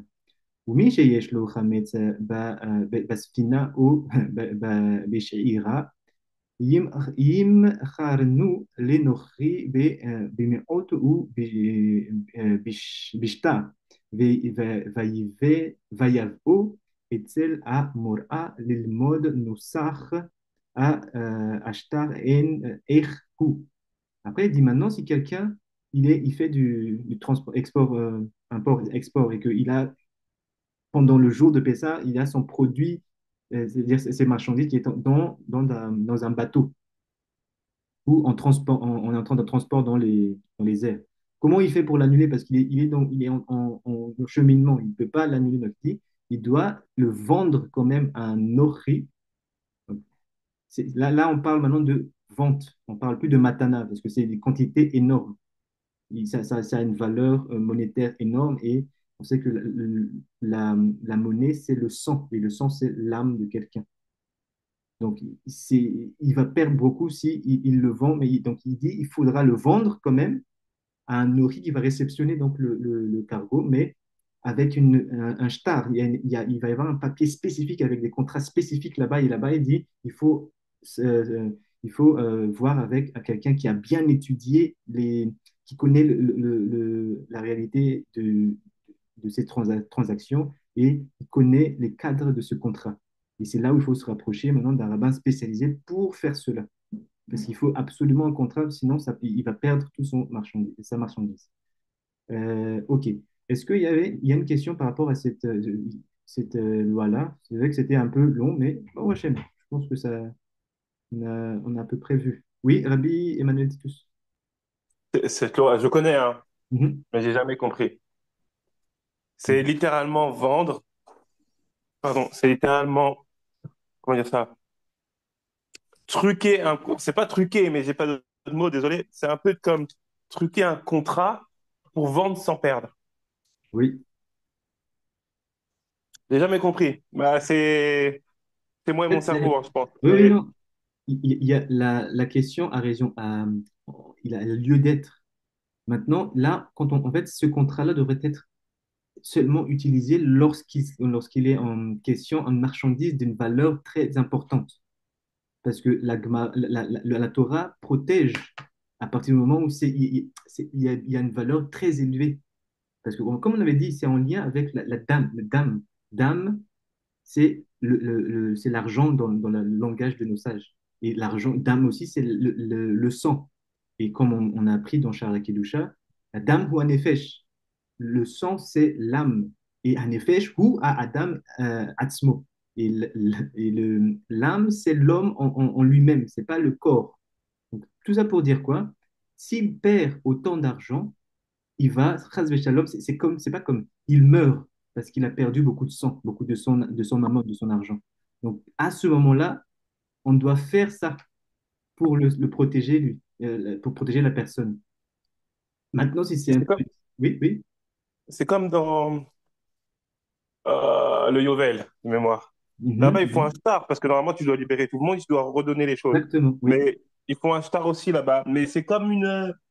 Je ne critique pas, hein. Pour moi, c'est comme un manque d'émouna. Maman, ça veut dire que Hachem ne va pas gérer. Euh, En fait, je comprends, hein. En fait, il y a un truc comme ça. C'est, par exemple, à Shabbat, si chas v'shalom, il y a un danger de mort. Tu as le droit de transgresser Shabbat parce que c'est quoi? Pikuach nefesh. Ici, nos sages pas nos sages, et c'est une réalité aussi, mais nos sages ont dit, c'est une situation de pikuach nefesh, c'est-à-dire il y a la vie est engagée, dans le sens où il y a beaucoup d'argent et si on perd tout ça, c'est exactement ce que la Gemara dit, c'est quelqu'un qui meurt. Donc c'est un Oui, mais pikuach nefesh ici. Comment? À Shabbat, si quelqu'un, dans un endroit où il n'y a pas des roues, si tu as ton diamant d'1 milliard de dollars par terre, tu peux pas ramasser. Pourtant, c'est Pico en pêche aussi, alors dans ce cas-là, comment ça marche pas? Alors du coup, comment on fait? On reste debout jusqu'à la fin. Il y a plein de gens comme ça en France, ils restent à côté des billets quand ils trouvent. C'est drôle d'ailleurs. Donc, de un, déjà, il fallait faire son héros. Si tu sais pas faire, bah oui, tu vas pleurer, tu vas attendre là-bas. Tu restes là-bas. Tu fais Abdallah là-bas. Et après, tu reprends. Mais c'est ça la chose, c'est pourquoi dans un cas ça marche, dans l'autre ça marche pas.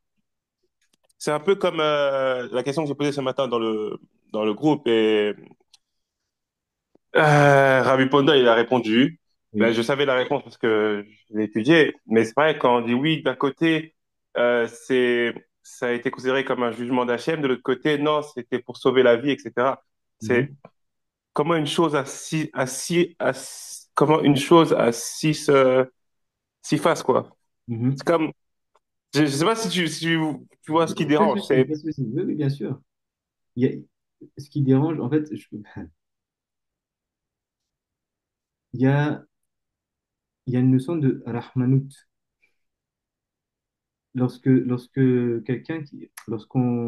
Une personne doit gérer toute une communauté, son souci est de sauver le maximum. Ces genres de halakha-là, c'est vraiment pour essayer de garder le maximum de personnes à l'intérieur du siag à Torah, des limites de la Torah. Maintenant, si on veut être vraiment makpid, c'est-à-dire on va être très strict sur l'halakha, effectivement, oui, on peut dire que c'est un manque de émouna. Bien sûr qu'il y a cette notion-là. Maintenant, combien de personnes vont être vont perdre là-bas. C'est toujours faire cette balance-là, on va dire, au début. Alors, ça, c'est moi, encore une fois, je dis là, c'est l'explication qui était à Aleph, hein, de ta chaîne. Mais on est dans la Torah de bête. Il ne faut pas oublier non plus. On peut aller plus loin, mais encore une fois, c'est toujours dans cette idée-là de faire le maximum dans la hara pour que le maximum de personnes puissent être protégées par la loi. Et ne pas Euh, perdre beaucoup trop. de manière d'où ça ne nous empêche pas de ne pas faire, littéralement. Voilà. Si, Non, si on peut maintenant juste pour donner, nous. toi, si maintenant pour toi, Baruch Hashem, perdre 5 millions, c'est pas un souci. Il n'y a pas de souci. Ne fais pas de star. Dis, voilà, il fallait pas que je fasse cette commande-là à ce moment-là. Donc maintenant, il est dans le bateau. C'est plus à moi. Il n'y a pas de souci. Si tu arrives à le gérer. J'ai pas 5 millions, mais comme on dit, problème de riche et problème de pauvre, je préfère avoir mes problèmes. Non, c'était pour dire que voilà, si tu as ce niveau-là, Baruch Hashem, il dira à Hashem, voilà, c'est la Emouna, c'est comme ça. Donc, je donne ça, je vends même pas, je le prends plus. Baruch Hashem. Euh, Euh, oui. oui, Rabbi Moshe, j'avais une question. Par exemple, comme on a parlé de droit de cession, en fait, du fait de céder Mhm, mhm, tout ce qui est marchandises, si on tient un magasin, tout ça, à un goy, avant d'entrer en fait à Pessah. mhm, Je voulais prendre un peu l'exemple. Moi, par exemple, je gère un restaurant. Du coup, en fait, la marchandise n'est pas directement à moi, parce qu'il y a quelqu'un au-dessus de moi. mhm. Est-ce que j'ai quand même quelque chose que je dois faire avant d'entrer à Pessah, ou est-ce que ça me concerne pas directement? Le restaurant, c'est au nom de qui? C'est au nom d'une autre personne. Donc, tu es en dessous de cette personne. Oui. OK. À ce moment-là, parce que le restaurant lui appartient et les marchandises, qui c'est qui le commande, et c'est-à-dire, c'est à lui, n'est-ce pas? Alors, c'est moi, du coup, qui va gérer tout ce qui est commande, marchandises, tout OK. ça, Tu mais je gères vais rendre des comptes à lui. voilà. Donc, c'est lui le patron, si je Ok. comprends bien. Donc, à ce moment-là, ça ne te concerne pas. Ok, ça veut dire que même si je C'est fais pas ta, tout ce qui c'est est pas ta commande, possession. La commande, à ce moment-là, en fait, il faut. C'est une très bonne question dans le sens où, en fait, il faut. Dans le travail, effectivement, tu fais la commande. Donc, en fait, tu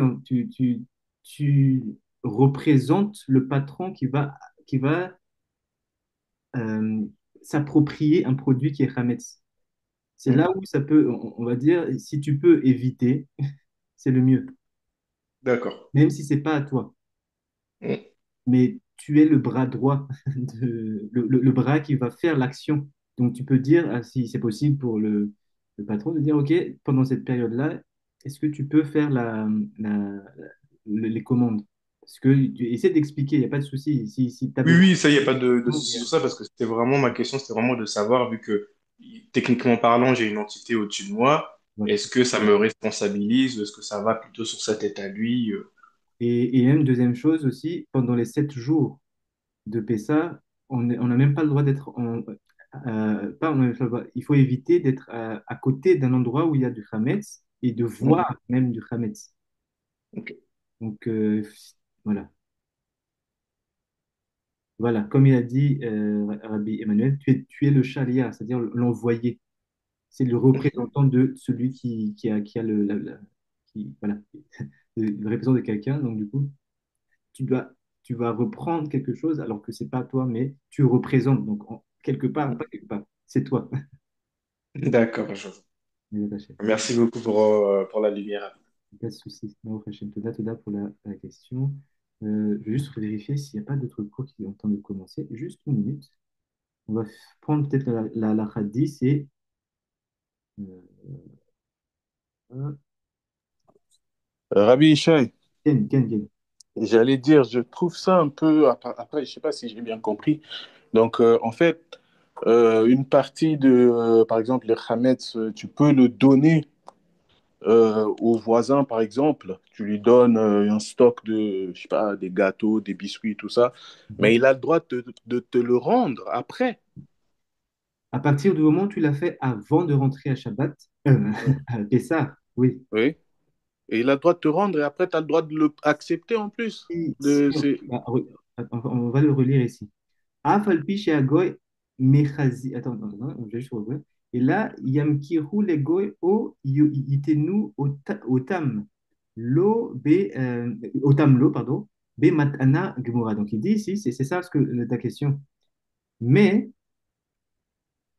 pardon, s'il a vendu, si on a vendu à un goy ou on l'a yiten, on a donné Oui. ces marchandises-là, be matanat gemura, avec vraiment, on l'a donné vraiment totalement. Pardon. Mais Afalpi, chez Agoy, Mahazir Otam, la M Achar Pesar, Vechen Otam chez Yesh, la M Dagan. Attendez. Là, en fait, il y a une. Otam chez Yesh, la M. C'est un peu, pas ambigu, mais la manière dont Ben Israël parle, des fois, il faut aller doucement. On va y aller doucement. Je vais reprendre même ici. Ve'otam sheyesh la em mine metika sheyesh ba em kemar. Velo yishu otam abat mebait.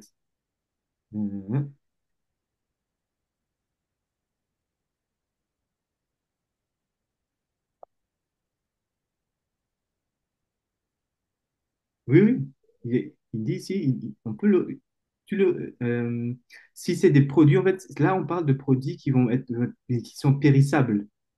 Donc, normalement, le nourri, il va le manger. Normalement, maintenant, il dit, Afalpi chez Agoy, Machazir, Oto, Lahem, Achar, Pessah. Même si ce goy-là, il te le rend après Pessah. C'est-à-dire qu'il y a une possibilité qu'il puisse te le rendre. Donc, Oui, effectivement, donc s'il te le rend voilà. après Pessar, tu as le droit de le prendre. Du coup, là, oui, il te dit ça. D'accord. Non, parce que je trouve ça un peu problématique parce qu'il y aura beaucoup d'intelligents qui ont beaucoup de stock de je sais pas quoi et ils pourront peut-être le Ah, donner. Par non, exemple, non, moi, j'ai plein de... bien sûr. En fait, ici, il a bien précisé quelle sorte d'aliment ça concerne, cette loi-là. C'est pas Ouais. tout. Si Ah, on parle d'accord. maintenant de marchandises dans un magasin, c'est pas ça. Là, il en a parlé bien avant ici. Tout ça, là, ça parle de ça. Là, il a pris D'accord. un cas spécifique dans la maison. Il y a des produits comme ça. D'accord. Donc, Voilà. c'est que pour la maison, pour des Oui, produits qui oui, ont déjà ce été sont des levés, c'est ça? produits voilà, personnels dans la maison. Voilà. Ouais, ouais. Ok. Ouais, non, je trouve Mais ça la question, oui, intéressant. ça peut être intéressant. Justement, quelqu'un pourrait, mais en fait, non, il a déjà bien cadré. Hmm. Ouais. Bon, Hachem. Donc, on va faire la hadith, après on va s'arrêter là. Yud. Achar shegamar achidato beyom arba'a asa yischof hu בכבודו, בכבודו ובעצמו את חמץ הנשאר דמצא בו, דמצווה בו, יותר משלוחו. Donc, après, il dit ça. Maintenant, quand on a la personne après vraiment fini, voilà, c'est le dernier gâteau qu'il va manger avant de rentrer donc, à Pessah. Donc, dans les 4 heures, comme on avait vu tout à l'heure, 4 heures après Alot Hashachar, la montée de la journée, il doit du coup prendre tout le reste. Donc, c'est les 10, les 10 morceaux qu'on a cherchés le soir. On va les regrouper avec le pain qu'on a mis sur le plateau et le reste des choses qu'on va pouvoir brûler. C'est-à-dire qu'on ne va pas l'utiliser après ça, on va tout mettre ici, les miettes, parce que qu'on avait dit, après avoir fait le abdikat hametz, c'est-à-dire le recherche de hametz, si quelqu'un veut manger, soit il va dehors, soit il reste dans la maison, mais dans un endroit concis, où on sait que les miettes vont tomber là et on va pas facilement les ramasser. Donc on prend tout ça, on le met dans un même endroit et on va brûler avec un feu, dans le feu de ta chaîne. Donc ça, par exemple, à Jérusalem, ils font ça un peu partout dans les quartiers, surtout quand on va à Meachiarim là-bas. Il y a un endroit stratégique où il faut faire du feu comme ça énorme et chacun va ramener ses chametz et on le brûle là-bas avec les loulaves de Pessah. Il y a tout un code là-bas. Et on brûle tout là-bas. Donc c'est là maintenant vraiment l'acte de Biour Hametz, parce que rappelez-vous, là je partage l'écran, hein, n'est-ce pas? Ah non, je n'ai pas partagé l'écran. Là, j'ai pas partagé l'écran. Hein, ok. Voilà. Rappelez-vous de la bénédiction quand on dit, qu'on dit.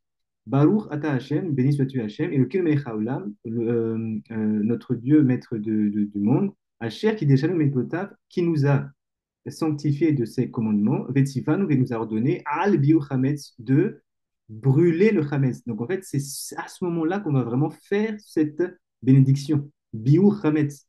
Mais ça, on l'a dit déjà la veille, pour pouvoir chercher. C'est pour ça qu'il dit, on doit d'abord chercher pour pouvoir brûler ça. C'était le cours de la semaine dernière. Et après, donc, on redire, attendez, on reprend ici. Oh, mince.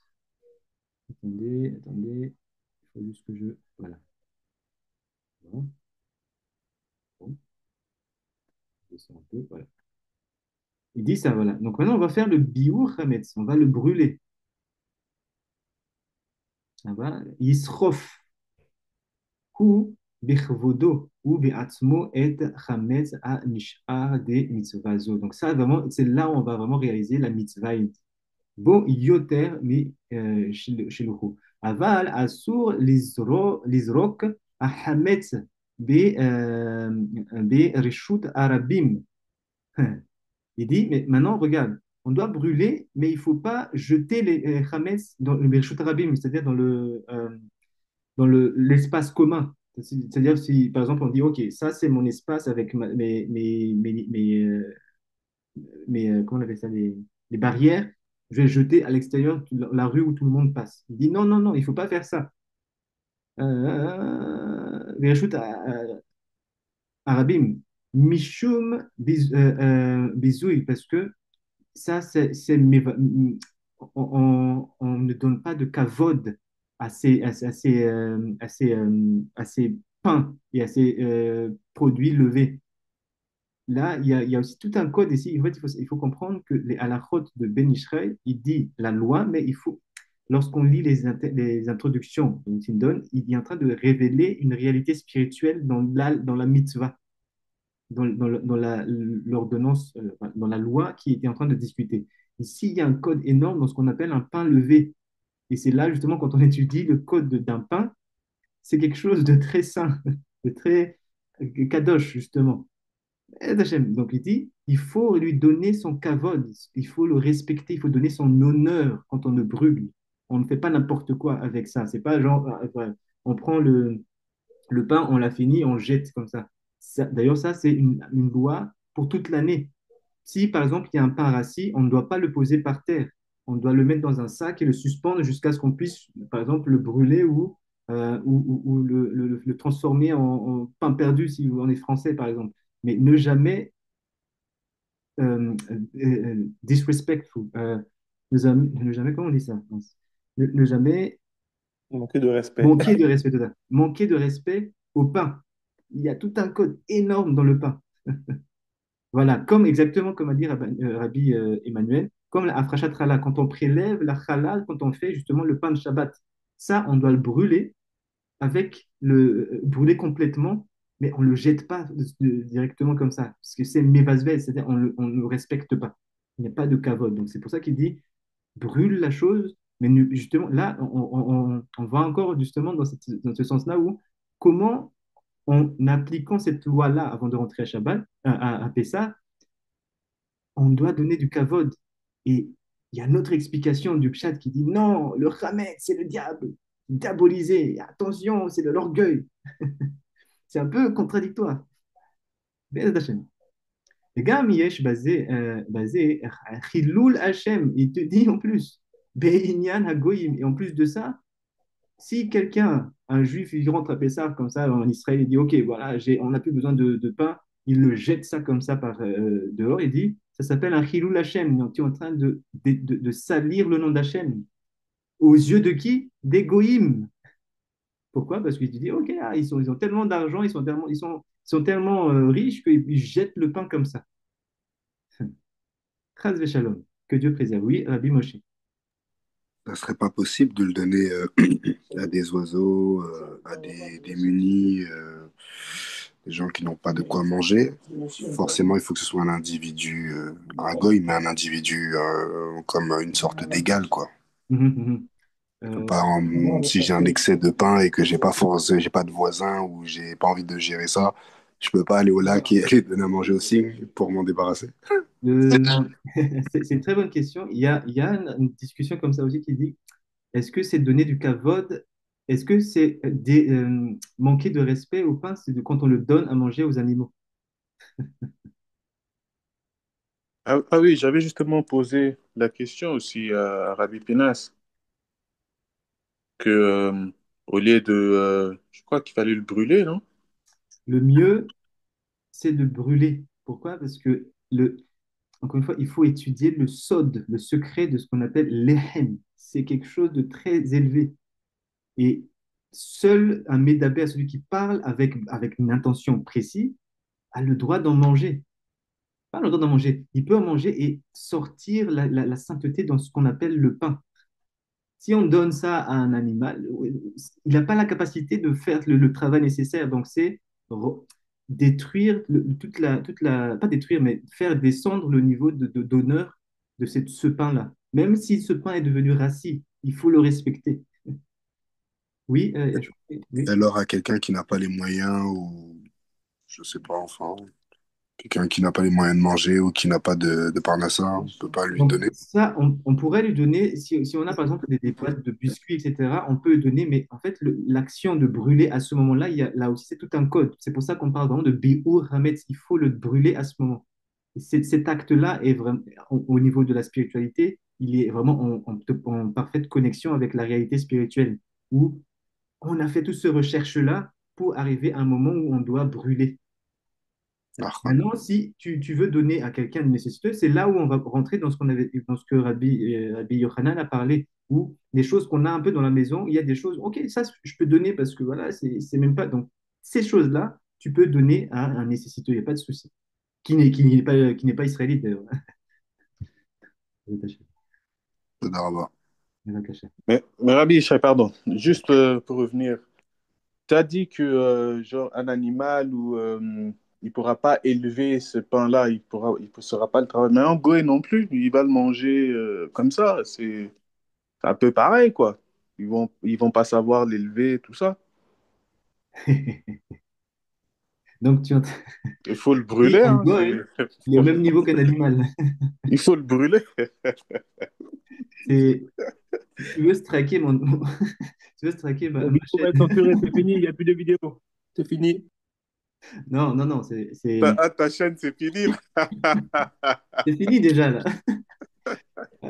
L'algorithme de YouTube a dit, ah voilà, on le savait déjà. Création de chaîne, mais ça, c'est une chaîne Chas Shalom. Non, en fait,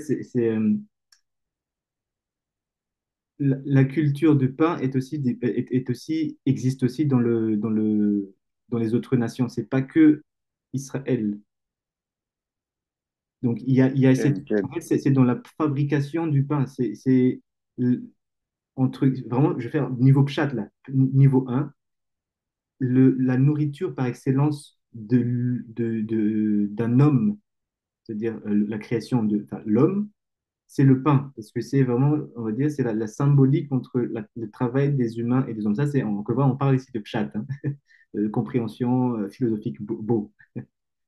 Mais ça suffit déjà dans le sens où ce niveau de transformation dans quelque chose qui a été créé à l'état brut, qui n'est pas mangeable, jusqu'à ce qu'il arrive à un état où on peut le manger, il y a toute une étape où l'homme a dû travailler la terre, a dû vivre avec la saison, a dû faire moudre et transformer et le mettre dans le four. Ça, c'est un code aussi, le four, pour que ça gonfle avec le vin et après arriver à la table et le manger. Tous ces processus-là, c'est ce qu'on appelle birur, où on doit faire le tri. Donc, même si les Goïs n'ont pas la kavana, on va dire, de ça, mais ils participent à ça. Et d'ailleurs, même en France, il y a cette culture-là de pain qui est le meilleur pain du monde. Donc, c'est pas mais c'est pour dire qu'on ne peut pas mettre dans le même sac un animal et les goïms, justement dans ce cadre-là. Oui, dans ce cadre-là. Rabbi Emmanuel, j'espère juste que ça. Mechila, Mechila. Non, pas de souci. Ça a un peu donné de direction. Encore une fois, j'ai pas. C'est le niveau chat, mais j'ai déjà assez pour donner l'explication. Ça me rappelle que j'avais une discussion au tout début avec une personne qui disait, parce que moi je disais souvent, je disais, en tant que tel, l'homme, c'est pas énorme. Il me disait, c'est quoi le plus grand entre Hachem qui a créé la nature et l'homme qui Mhm. en a fait de quoi manger? Cette question, 99% des religieux, ils disent que c'est l'homme, parce que tu vas pas, tu préfères manger du blé ou manger un gâteau. Voilà, ça, c'est la Moi, je réponse. reste sur On CHM, mais connaît, on après, connaît. c'est les autres. Oui, oui, on connaît ça, c'est quand on veut. Je me souviens très bien quand est-ce que j'ai appris ça. Quand justement j'ai commencé à poser cette question-là et m'intéresser un peu à la loi de Shabbat et le pain. J'ai posé pourquoi le pain. Et c'est la même réponse. C'est ça qui est terrifiant. Pas terrifiant, mais intéressant, on va dire. C'est-à-dire qu'il y a un modèle de réflexion et on le retrouve où que tu sois, n'importe quelle époque dont nous vivons. Ok, c'est un mécor. C'est-à-dire, il y a un endroit, il y a une source, ok, il n'y a pas de souci, mais après, il y a beaucoup plus que ça. Donc maintenant, on va finir. והמנהג לסחוף בחצר בערב, non, pardon, בארבעה של הושענא. Ah, voilà. Pas arba. Aravot. Voilà. Après, il dit, il y a un minag, donc ça, c'est le minag que fait aussi le Nusar Afriki, c'est de brûler nos aravot qu'on a frappé là comme ça, on a utilisé pendant Oshana là-bas de la fête de Sukkot. Et après, voilà. Ayan Chaim les roches Daf Yud. Donc voilà, allez-y dans cette, si vous voulez plus de détails, pourquoi on doit le brûler à ce moment-là, ces choses-là. Donc on le garde pendant les 6 mois entre Sukkot, enfin entre oui, voilà, Rosh Hashanah et Pessah, et on le brûlera à Pessah. Et là aussi, un autre minag qui n'est pas écrit ici, mais si vous avez donc, vous pouvez brûler tout ça, surtout les haravot, donc comment on appelle tous les herbes minimes, on va dire Le juste lulave. le loulave, voilà. Récupérez le cendre, la cendre de ces choses-là, quand il aura fini de brûler, mettez-le dans une boîte et ça, vous pouvez l'utiliser pour faire ce qu'on appelle le afar lorsqu'on fait tikkun chatzot, la prière qu'on fait à minuit. Parce qu'avant de faire cette tikkun chatzot, en fait, il y a 3 choses qu'on doit mettre sur soi. D'abord, on prend un châle comme ça pour couvrir la tête. Et après, on pose, il faut mettre un afar, une cendre au niveau de là où on place les téfilines. C'est ces cendres-là, il y a un lien. Pourquoi ça? C'est pas, il y a une kavana où, lorsqu'on a brûlé à Pessah, ça, on fera ce stock-là de l'année, cette cendre. Donc, on le prend un peu, on le met ici. Donc, récupérez si vous pouvez, si vous avez la possibilité, les cendres, mettez dans une boîte comme ça. Et quand vous ferez tikkun chatzot, vous avez donc le châle, pour couvrir la tête et surtout au niveau de la bouche, le afar et ce qu'on appelle le sac. Tout le monde sait ce que c'est que c'est. Je crois qu'on a déjà étudié ça, non? Avec Chiffre et Pinras. Où c'est une peau de. Oui. Il y a C'est la ceinture, non? la ceinture, oui, fait avec Le bouc. euh, pas la peau de Le bouc, bouc. voilà, la peau de bouc, qui est très. Attendez, je vais voir juste si j'ai ici. Je l'ai là où. J'ai pas bien entendu. C'est le sac, c'est ça? Oui, ça s'appelle sac. Dont on parle quand il s'agit des jeunes, c'est ça? Aussi, oui, voilà. Il se vêt Voilà, d'un exactement. sac. Exactement. Donc, D'accord. on doit avoir ces trois-là avant de après s'asseoir par terre. Il faut juste un tissu pour ne pas s'asseoir directement à même le sol. Et après, on commence la tikkun chatzot.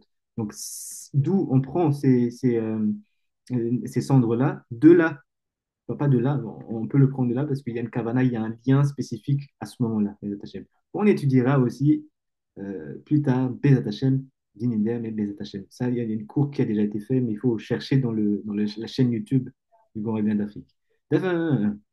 שרפתו יפתלו מיד ויאמר דחזיתה ולה ודלה חזיתה וכו'.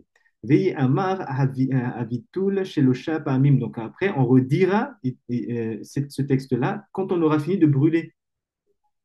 Il faut donc redire encore une fois, 3 fois de suite.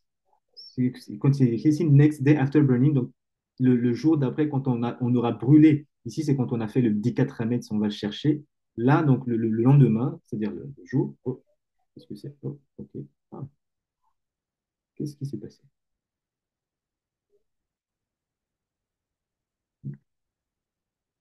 Ah, on ne peut plus rien faire avec. Et ça, donc voilà. Je vais changer et on va finir sur cela. Donc, on va lire 3 fois, encore une fois, ce texte-là. Donc là, c'est vraiment, on n'a plus le droit de manger, on n'a plus le droit d'avoir une possession. Et donc, après, on redit donc cette kalchamira, cette formule qui va permettre de rendre efker, qu'il n'y a plus on n'est plus en possession de quoi que ce soit. Si, par exemple, on a oublié quelque chose là-bas, si on a une deuxième maison de vacances, maison secondaire, quand on appelle, et qu'il y a des choses là-bas qu'on a oubliées, qu'on ne pouvait pas le nettoyer parce qu'on n'habite pas là-bas, à ce moment-là, il faut avoir la kavana, l'intention de les rendre efker là-bas. C'est-à-dire, il n'y a plus c'est plus à notre possession, même si c'est dans notre habitat, dans notre maison secondaire. Là, c'est des questions de riches, mais il faut, c'est abordé là-bas, ici, dans cette halakha-là, où si on possède quelque chose dans une deuxième maison secondaire, mais qu'on n'était pas là-bas parce que c'est trop loin, on doit, à ce moment-là, quand on fait Kal Khamira, on doit le rendre efker, les attaches. Hein? Amrou, il était OK. Vélo, Yevtelu, Kodem, Srefa. Donc il dit juste attention, il ne faut pas il faut pas le lire avant de brûler. Il faut d'abord brûler. Quand tout est brûlé, vraiment, c'est là où on va maintenant rendre efker la chose. Kedé les kayem mitzvat serifat bechamet shelo. Parce que en faisant cela, on doit brûler d'abord. C'est là où on va vraiment s'accaparer de cette mitzvah de brûler le chametz avant de rentrer à Pessah. Après, il dit, ואם לאו לבאה ככך קודם פסח, טובה להחזירו קודם פסח. ואם לא, החזירו קודם יחזירנו אחר פסח ואין בזה חשש, ואם לא, יחזירו יש בזה משום גזל. Alors attendez. Donc là, ça peut rejoindre un peu à la question de Rabbi Yochanan. Il dit Ve'im leva kechar kodem pesa. Attendez. Juste, je vais juste répondre à un message parce je crois qu'il y a une mood qui est en train de se faire. Mais juste attendez, hein, juste une minute. On va. C'est pas là. Euh, attendez.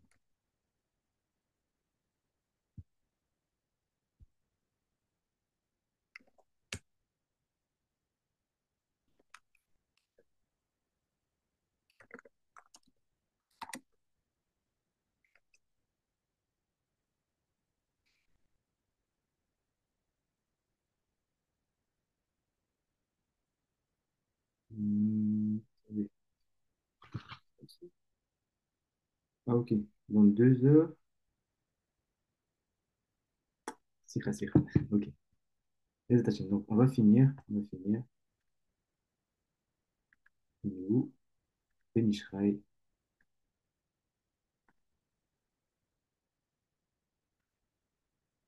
Donc, il dit, Ve'im leva kachar kodem pesar. Donc, si quelqu'un a emprunté, on va dire, quelque chose qui contient du chametz avant Pessah, mais il n'a pas eu le temps de le rendre avant de rentrer à Pessah. Donc, il a emprunté, mais maintenant il est rentré dans Pessah. Donc, il ne peut pas non plus, donc il a emprunté à un Israël, hein, ou même à un Goy.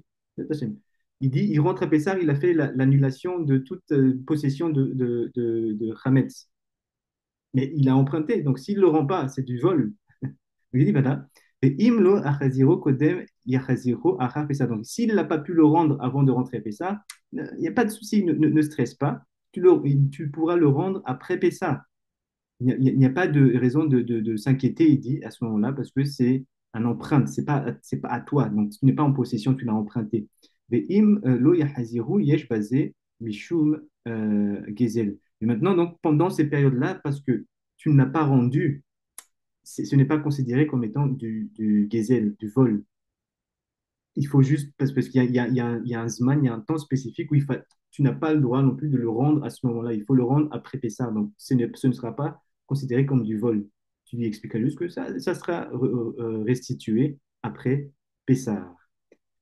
Baruch Adonai Olam, Amen, vi Amen. Est-ce qu'il y a des questions sur les. Donc, on avance petit à petit. On a fait 10. Donc, c'est 5. Le rythme, c'est 5 à la route par par Limoud. On va essayer de le faire aussi demain. Oui, Demain. j'ai une question, Rav. Est-ce que Oui. la femme, elle peut brûler le chametz ou c'est l'homme qui doit brûler le chametz? Si le Baal Habet est là, il devra le faire. Maintenant, s'il n'y a pas de présence masculine, il faudra le faire. Bah, ce sera entre femmes, il faudra entre femmes, mais il faudra allumer le feu et elle le fera.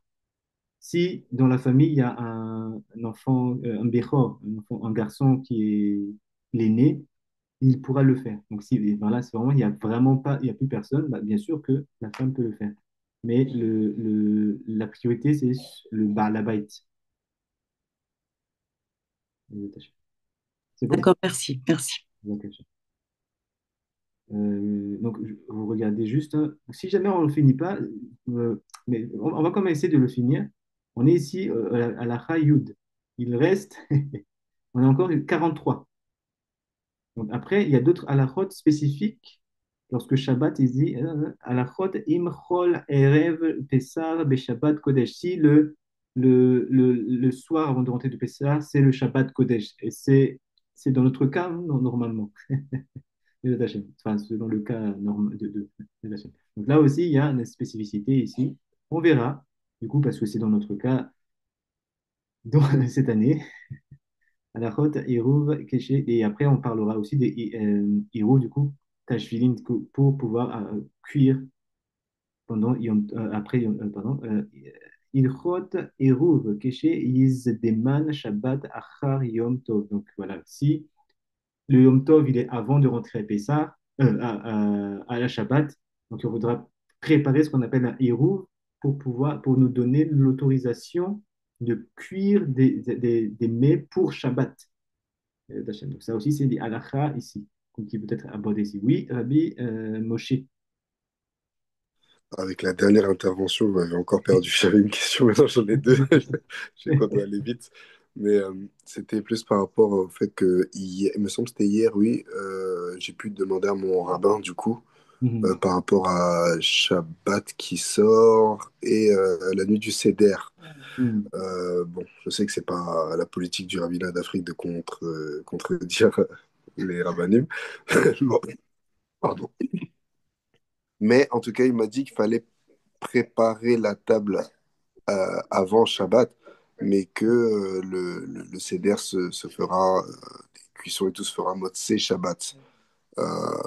Mais du coup, ça veut dire que il faudra laisser de la place pour pouvoir manger la nuit du Seder. C'est-à-dire qu'il y a combien? Il y a 5 repas. Si on prend en compte la Seudah Shlishi et le Melavé Malka, il faudra encore prendre aussi.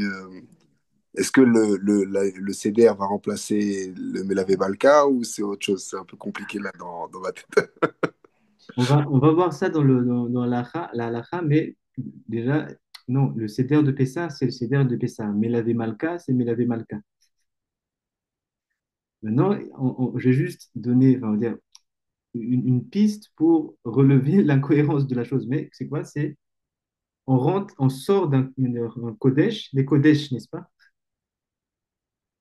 Donc, Ken, ma Ken. question, c'est quoi la Melavé Malka? Ça veut dire quoi, Melavé Malka?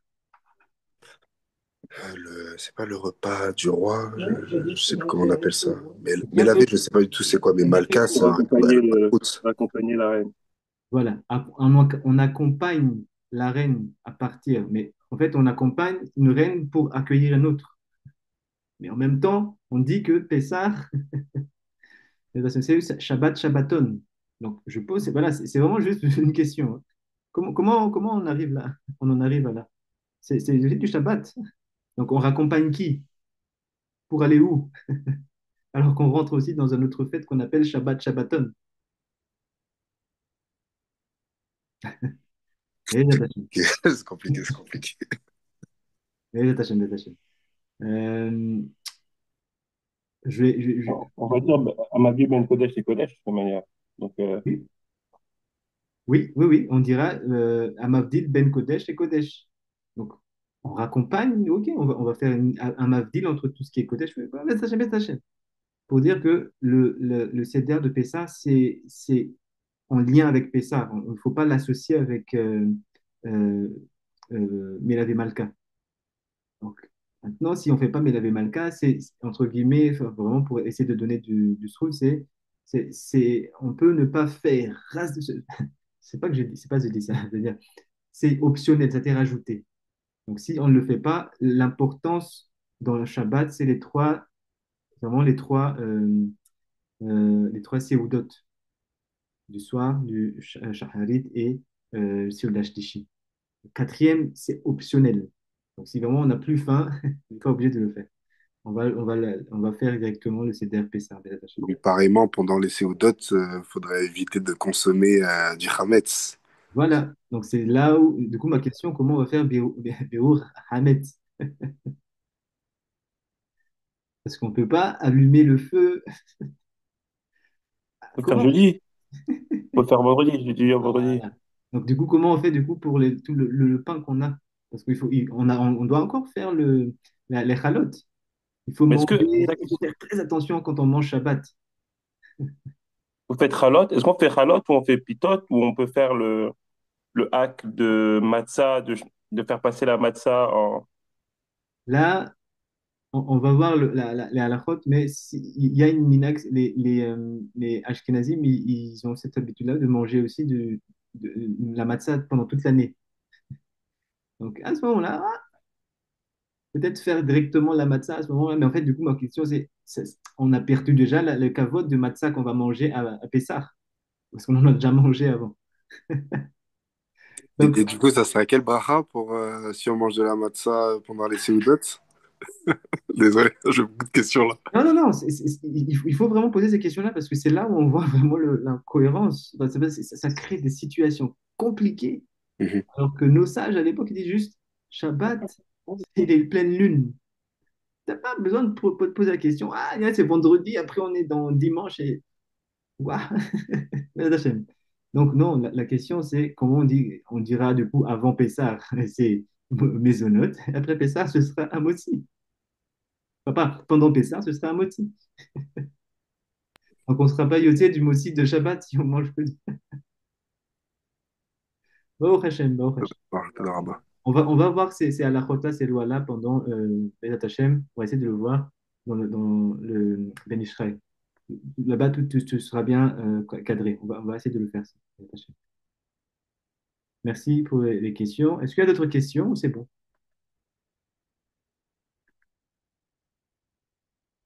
Ok. Bezat Hashem. Donc, on va essayer, on va le faire, je pense aussi, même en heure comme ça, demain, parce qu'il y a beaucoup de halakhot. Donc, 18h30, comme ça, on continuera. Bon, Toda Rabba. Oui, Rabbi et Emmanuel. J'allais juste dire, si on attend, vu l'heure à laquelle on mange à Pessar, si on se fait à Pessar, mais la Malka, elle sera déjà en train de dormir avant de partir, hein. Non, écoute, comme on dit, voilà, on peut suivre la chita où c'est optionnel. Là, on va au niveau du pshat à ce moment-là, on dit, ah, c'est optionnel. Les repas qui sont vraiment principaux repas, c'est les trois. Donc, on peut là-bas dire, OK,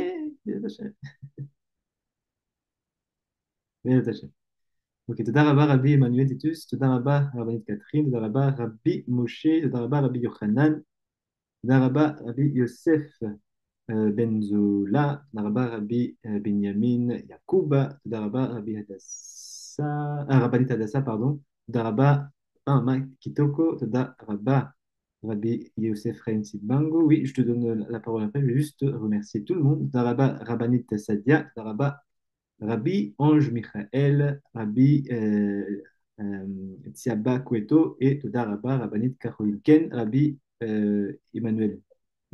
Hier, on a vu qu'il y a des textes à dire. C'était hier ou le cours d'avant? On a vu Mhm. qu'il y avait des textes à dire la veille de Pessah. Mhm. C'est-à-dire, on va les faire à Shabbat. C'est correct? Oui, ça c'est parce on va rentrer à Shabbat, à Pessah. Oui, oui, il faut le lire du coup à Shabbat. Oui. Ok, c'est juste pour être Shabbat sûr. après-midi comme ça. Ok, toda. Toda Rabba. On se retrouve du coup demain pour le cours en anglais et après-demain pour le cours en Tiferet Pinas. Mais on a aussi le cours demain à la route. On continuera. Laila Tov, les Kulam, Toda, Toda Rabba. تدعى بحر. تدعى بحر بينه لا لا مرحبا، ليلى طف.